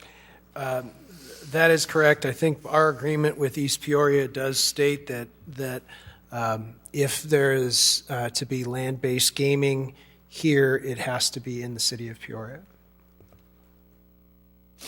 And if that were to occur, and apparently no overtures have been made yet, or we would know about it, we would accrue some revenue streams that currently we're missing out on because the gaming boat is on the other side of the river, correct? Correct. Any sales taxes, property taxes that are generated remain with the city of East Peoria now. Only the gambling proceeds are split 50-50. So this could conceivably, this is the subjunctive mood, if this could conceivably change some of our numbers going forward during this biennial budget, if we received a call tomorrow. If we received a call tomorrow, it may help the 2021 budget. It's more likely it would be the next biennial budget we might see anything. Because of the time it would take for them to set up shop, et cetera. Thank you. Oh, one other thing. Library operations, I see red ink here of negative 169,791. Could you explain that? I didn't understand that. I think to the library, to their credit, what they're doing is they are setting their budget in alignment with their property tax levy. So they reduced their spend down accordingly, knowing that where their revenue streams were going. So that's the reason why year over year the number has shrunk, but they're tying that to what available resources they have. Thank you, Manager. Okay. I had Councilmember Moore next. Thank you, Mr. Mayor. I have a quick question relative to the foreclosure discussion we were having. You indicated, Mr. Manager, that the expectation was a 6-month charge to the banks. Do we know that to be enough of a charge? Do we have any idea how long some of these properties stay in foreclosure? If they hang on to that for longer than 6 months, they would be responsible for paying another fee. So it would be... Okay, so it's not limited to 6 months. Okay, that's what I wanted to clear that up. Thank you. Any additional questions on the operating side? If not, we will move over to the capital side of the budget. Thank you. I'm going to jump back to the capital slide just so I have kind of the larger summary for you. There is in your packet under tab 3 in the budget book, we do have a listing of all of the capital projects. Beginning past tab 3, we do have the CIP by funding source. So the very first is our unrestricted capital budget. of which we are recommending a budget next year of $3.5 million.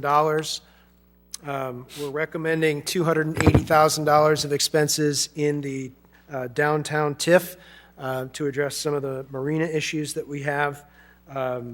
We're recommending $500,000 in the Eagle View TIF, recommending that we have $5.1 million of general obligation bonds.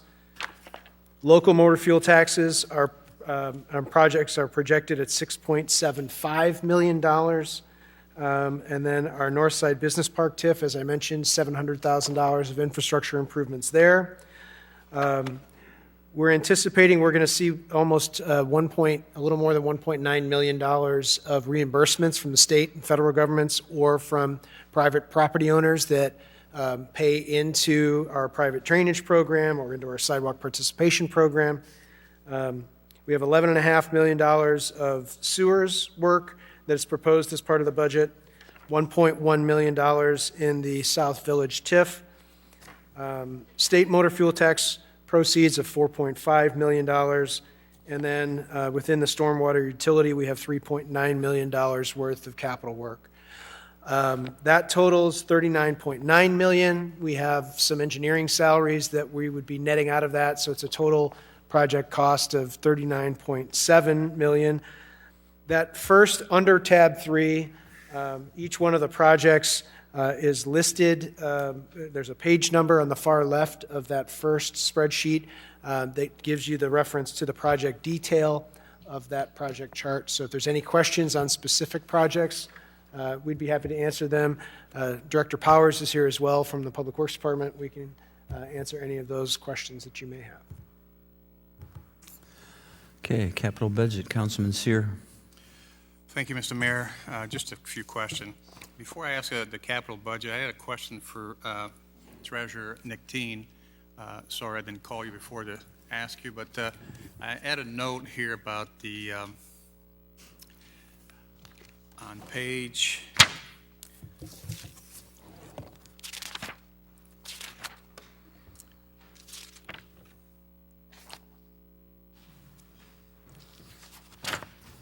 I believe it was on page, I don't see it right here. Not there.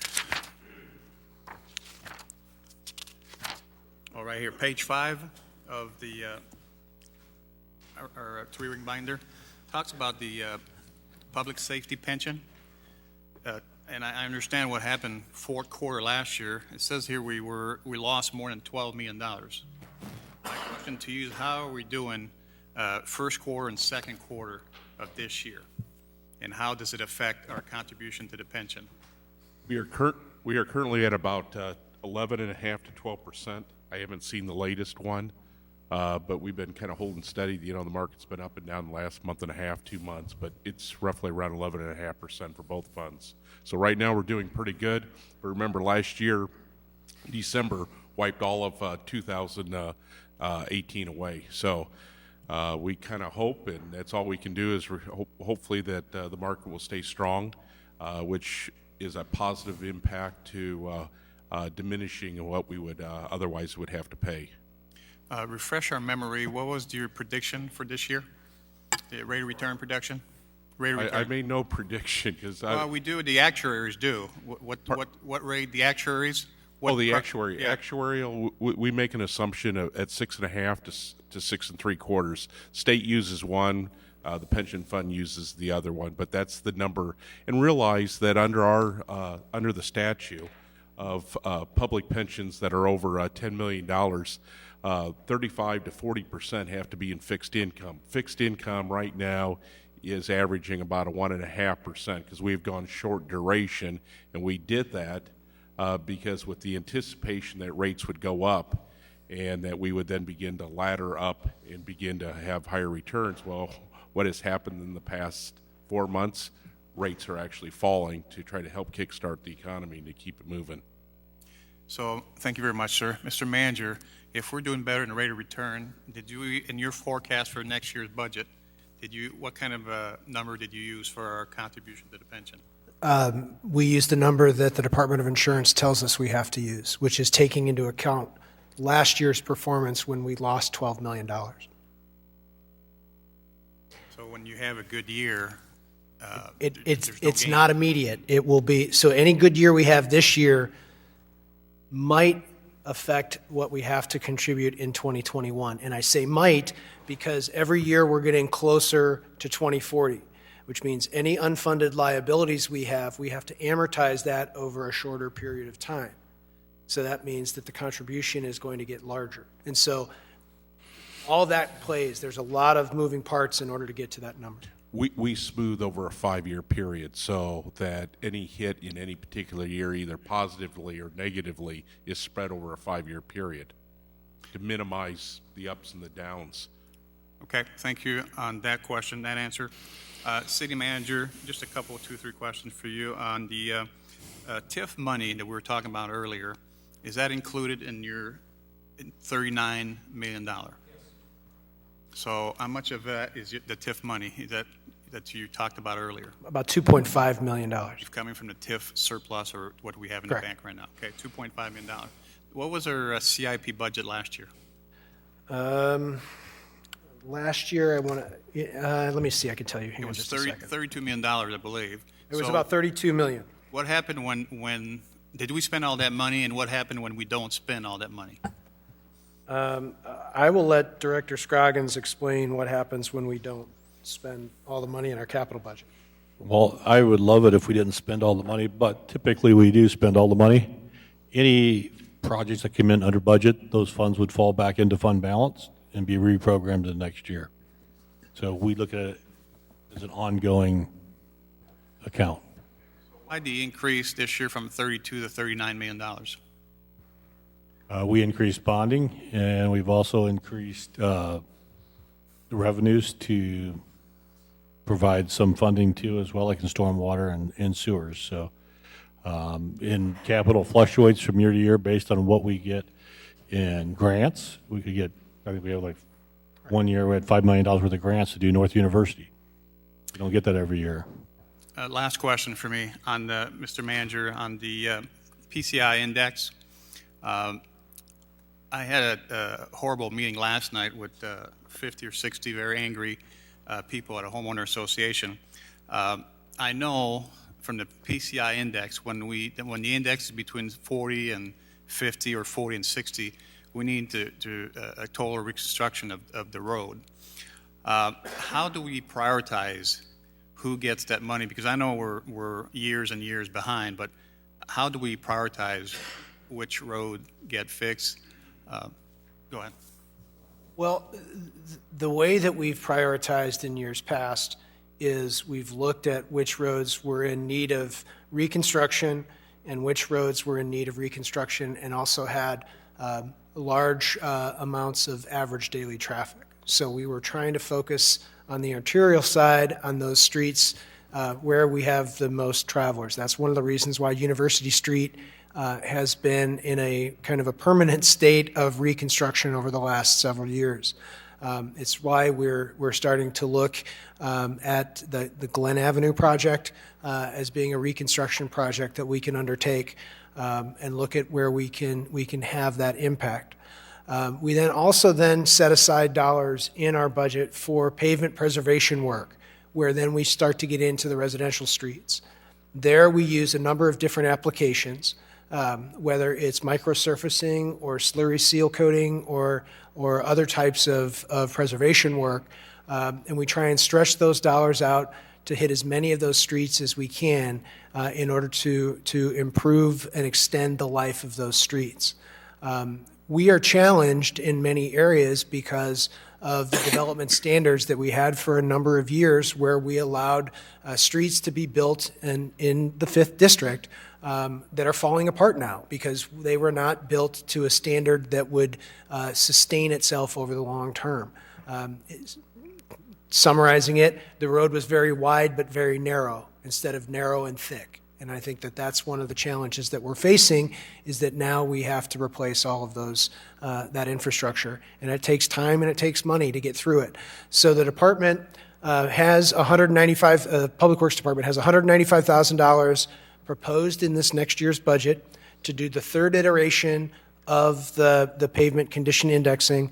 That will allow us to have a third data point to see if our road investments are improving, are treading water, or are diminishing based upon the level of investment that we're currently putting in our roads. Sorry, Mr. Mayor, just one more question for Mr. Scrogging. Just talked a little bit about bonds again. You said earlier $171 million we have in bonds issued so far. What is the maximum? I ask that question every year, but just to refresh my mind here, what is the maximum that the city of Peoria could issue some GO bonds? The city's policy is 10% of the equalized assessed valuations would be $200 million. Any bond that has a dedicated revenue source does not apply against that. Correct. So currently we only have probably about $20 million that is going against that $200 million, so we still have $180 million that we could levy on the property tax bill under our policy. Correct.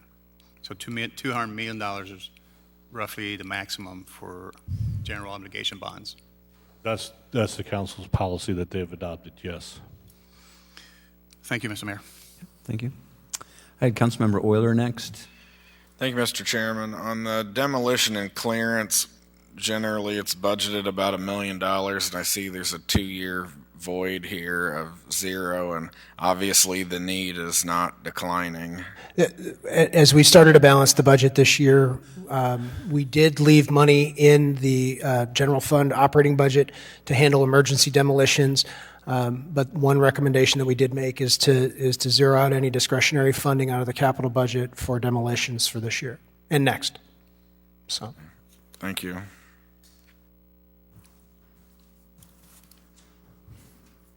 Councilmember Riggenbach. Thank you, Mr. Mayor. And again, great discussion. I'm sure I'll have some questions on specific CIP items in the future, Director Powers, so don't get too comfortable there. But one thing that jumped at me, and Mr. Manager, you alluded to the $400,000 for Old Harrison demolition. What was the expected total cost on that? Wasn't that upwards of $1 million? Well, we were looking at what our fund balances are in the Eagleview TIF. This is what we can afford to set aside towards this project. We're certainly going to look at seeing if we can do a phase 1 brownfield grant, see if we can do a phase 1 study on this project to see if we might be eligible for a brownfield cleanup. There's a lot of asbestos in the school. We were hoping that we might be able to find a deconstruction firm that we could work with to take the building down and take what might be of value out of the building, but it's been pretty stripped, so there's not much that's left. It's probably $1 million to get it down is going to be the cost, so we don't have the full dollar amount right now to be able to do that. And I think we all are well aware of the sad story of that. And the school district clearly is absolved from any responsibility legally, but is there any moral obligation, or is there a legal twist that we could have them help us with this? I mean, it's certainly not our responsibility. Well, I don't think that there's any legal responsibility that they have, but there's, when you dispose of an asset of this size for $10, I think that this is what you get. You get people that don't have the financial resources taking these properties, and then they end up in situations unlike Washington School, where we were able to find somebody that could do that on Moss Avenue. We have the same problem with the old McKinley School, where it's been in and out of the trustees' hands, where people aren't paying the taxes, and now it's both buildings have now fallen into the hands of the county trustee, and the county trustee is holding that on behalf of all the taxing bodies. So unfortunately, the way that it works in Illinois is that it's all of our responsibility to try and do something with it. But the reality is, if anyone's going to spend any money to get it down, it's going to be the city. And And I think we'd be remiss if we didn't just throw out the Romaine Art and Cultural Center as an incredible reuse of one of those buildings. And we know also they spent more than $10 to acquire that building. The other question I had was on PCI, and then I'll let it go. What's the cost of running that, another cycle of that? So the cost really runs at about $25,000 a year. Every 3 years or so, it costs us a little bit more to do it. I think we budgeted $195,000, and that project is on page 66 in the packet. I think I'm supportive of that, and I think the other council members, we all use that as an explanation for how roads are prioritized. I would say getting a little more feedback from Public Works as to when those decisions are made, though, would be helpful to us in the districts and throughout all of us, I'm sure, get questions on it. I think we need to have a little clearer explanation once that report is evaluated as to what the decisions are. So just future reference point, nothing on the budget. Thank you. And Councilmember Moore next. Thank you, Mr. Mayor. Mr. City Manager, item 79 of the CIP is riverfront flood protection. And for 2020, we're allocating $25,000 toward that effort. Is there someplace else in the budget that I'm missing where there's additional funding? I believe it probably costs us more than $25,000 for riverfront flood protection. So if you turn to page 79 in the CIP detail sheets, you'll see that the $25,000 is really just, I think at this point in time, we're starting to do some research on what permanent flood walls might look like. So there's $25,000 of engineering expenses. In future years, out from now, we're looking at about $4.5 million to put a more permanent solution in, and we just simply don't have the resources available in this budget or next year's budget to do that. So that's the reason why we're looking at this, is doing a little bit of the engineering to see what it might actually cost, tighten that up a little bit, see where we would need it, and then look at running that forward in a future year. Yes, I understand that. What I'm getting at is every year we've had to have some type of riverfront flood action because of the flooding. Right, and that's an operating expense. So we incur those costs out of the Public Works Department's operating budget. So Gotcha. If we incur those costs because of the way that the flooding occurs, that goes forward, just as if I don't want to say this, but if we have a really bad winter. So. Okay, the next item, and to follow up with Councilman Rickenbach's conversation about the Old Harrison School, would it be possible, that's coming out of the Eagle View TIF, is that correct? That is correct. Okay. So how old is that TIF? Eagle View is about 10 years old, I think, now. Okay.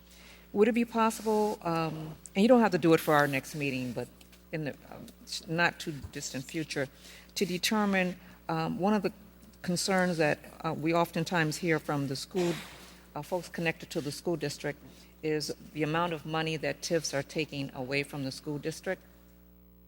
And so I'd like to know, if that TIF is 10 years old, how much has been diverted, could be assumed, considered diverted from the school district, and compare it to what we're going to reserve for the demolition, because mainly that would help the school district understand when they sell a building of that size for $10, that oftentimes it's the citizens of the city that has to come back and be responsible for that. And not only the cost that it is, and like I said, because this is not coming right back, the costs that we have incurred over the years to board up, and then board up again, and then board up again, and did I say board up again? Because of what's going on over in that building. I've been getting some concerns from the teachers there that there's been activity at that location that they're concerned about as far as their students are concerned, and the principal there, has expressed some concern, so I have that as my concern as well. And if we are not able, and I don't think we're going to be able to take it down for $400,000, then at the very least, on the lower levels, we need to make sure that there's less an opportunity for intrusion into that building so that something doesn't occur there. Okay, going over to item 42, I just wanted to thank you for reserving funding for the improvement of the Gateway building. That is a building that I think could be bring in more revenue if it was better maintained. It's a beautiful facility on the riverfront, and I've used it a number of times, and I can appreciate seeing the improvements coming. The next item I hear from citizens almost weekly, and that's the item 50, the MacArthur Highway resurfacing. Director Powers, people will probably come and have a parade for you if you can fix that piece between Moss Avenue and Dr. Martin Luther King Drive coming down MacArthur Highway. It's bad. It's always been bad. We thought it was going to get repaired when the bridge was repaired, but it wasn't. So kudos for whoever decided to finally put that in there. Lastly, that something that's not on here that we don't control, but I'm going to lobby for efforts to get IDOT to do something with Lincoln and Howett and Jefferson as it enters into those streets. As everyone knows, those are state thoroughfares that we don't have funding to repair, and Lincoln and Howett are just, it's awful, and that's putting it mildly. And we really need to put some fire under IDOT to do something about that. Give us money and we'll do it. If they've got money in the budget, they've got a capital budget coming, and if those two streets are not part of it, I'll be very disappointed because it's horrendous. Thank you.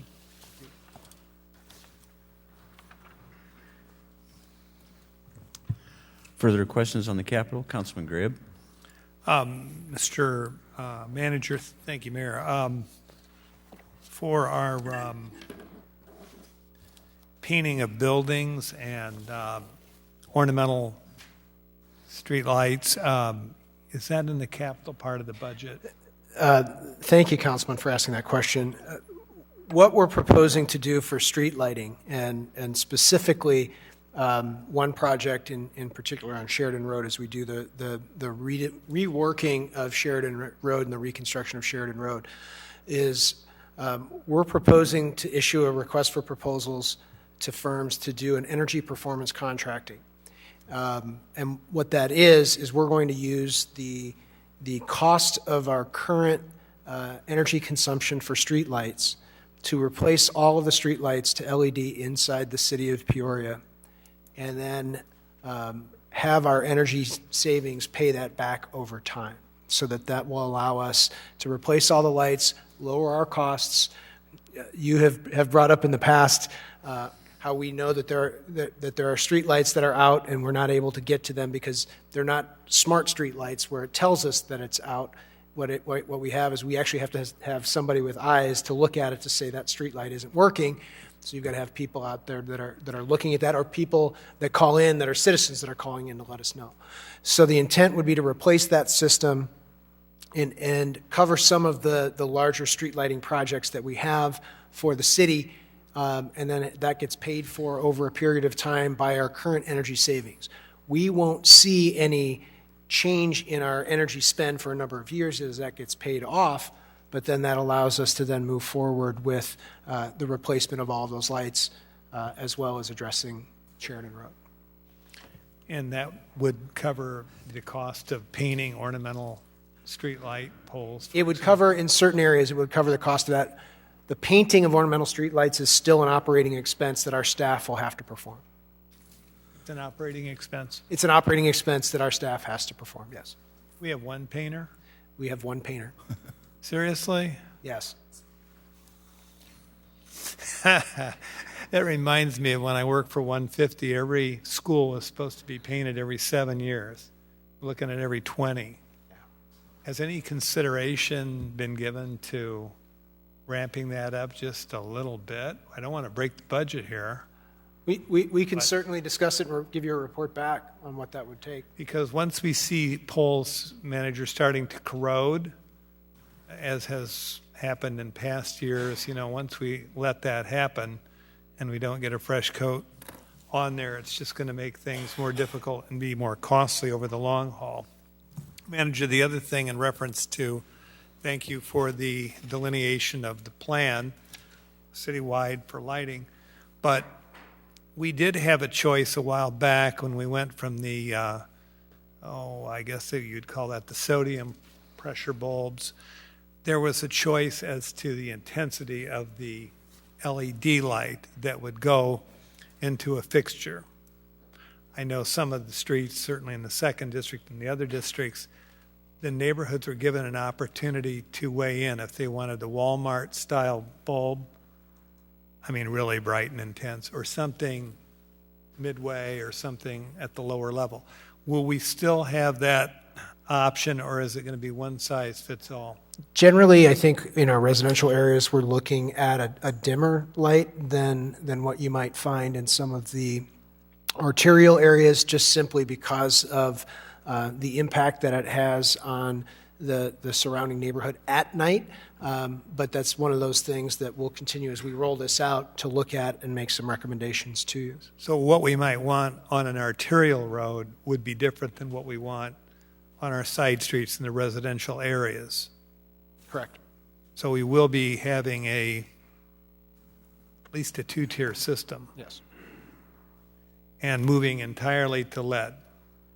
We're trying to make it entirely LED lighting, so that the cost and the length of time on that is, and the payback on it for us is considerable. The cost is the LED light that is installed in our traffic signals,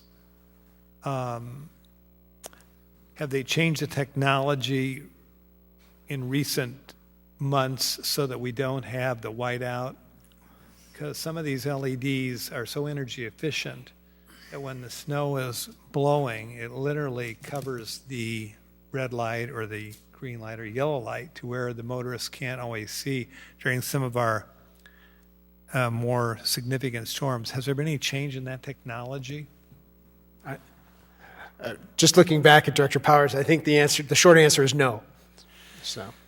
So people just need to be aware that right now that, even though it's saving us money, there are some drawbacks with that.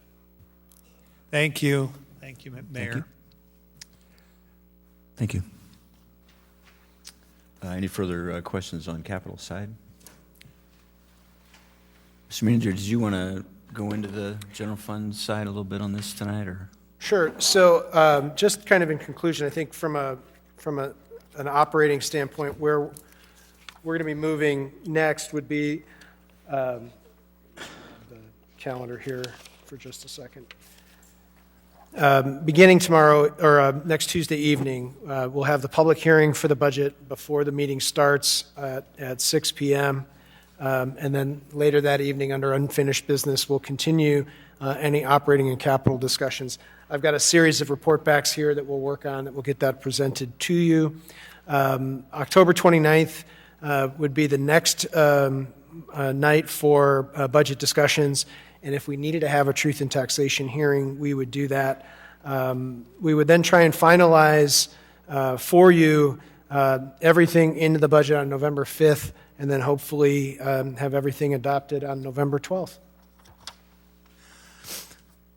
So for the listening public, we'll continue every Tuesday until November 12th, at which time hopefully we'll be approving the biennial for 2021. If there's no further takeaways, I would remind the council, or just ask the council, if as you continue to go through this voluminous communication that we got, if you have additional questions for the manager or staff, don't hesitate to, don't wait till next Tuesday. Go ahead and give them a call and ask them for the question, and they can bring the information back to us at the next meeting, so we won't have to wait an additional week after that. Councilman Sear. Thank you, Mr. Mayor. Just last question, Mr. City Manager. On page 13 and 14, you talked about earlier, can you explain to all of us there's a line there that says about transfer from other funds, from source and use. Can you explain that word? What does it mean? So we have interfund transfers. A good example of that is we were talking earlier about pensions. We need to make our pension payments for all of our employees, whether it's police officers, firefighters, or general employees. We need to take money out of the general fund, and so that's a transfer out. That's dollars that are going out. It's an expense that's incurred in that fund, and then the transfer comes into our pension funds, and so that's dollars that are coming in. I'd be happy to give you or provide you with a report back that breaks out those transfers so you can see how the money flows and for what reasons. Thank you very much. Okay, if there's no further questions, we would entertain a motion to receive and file tonight's discussion. Councilman Sear, seconded by Councilmember Euler. Please cast your ballots.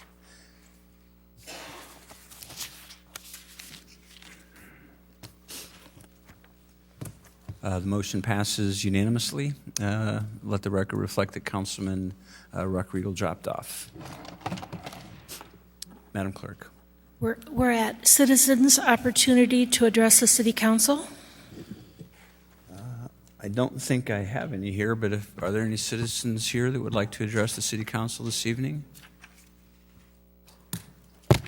Madam Clerk. We have an executive session. Council? We have an executive session pursuant to 65 ILCS 120/2C11 for pending litigation. Thank you. So we have a motion to go into executive session by Councilman Sears, seconded by Councilmember Jensen. Please cast your ballots. That motion passes unanimously. And then we have a motion to adjourn by Councilman Kelly, seconded by Councilman Riggenbach. Please cast your ballots. That motion passes unanimously. This evening's special meeting on the budget is adjourned.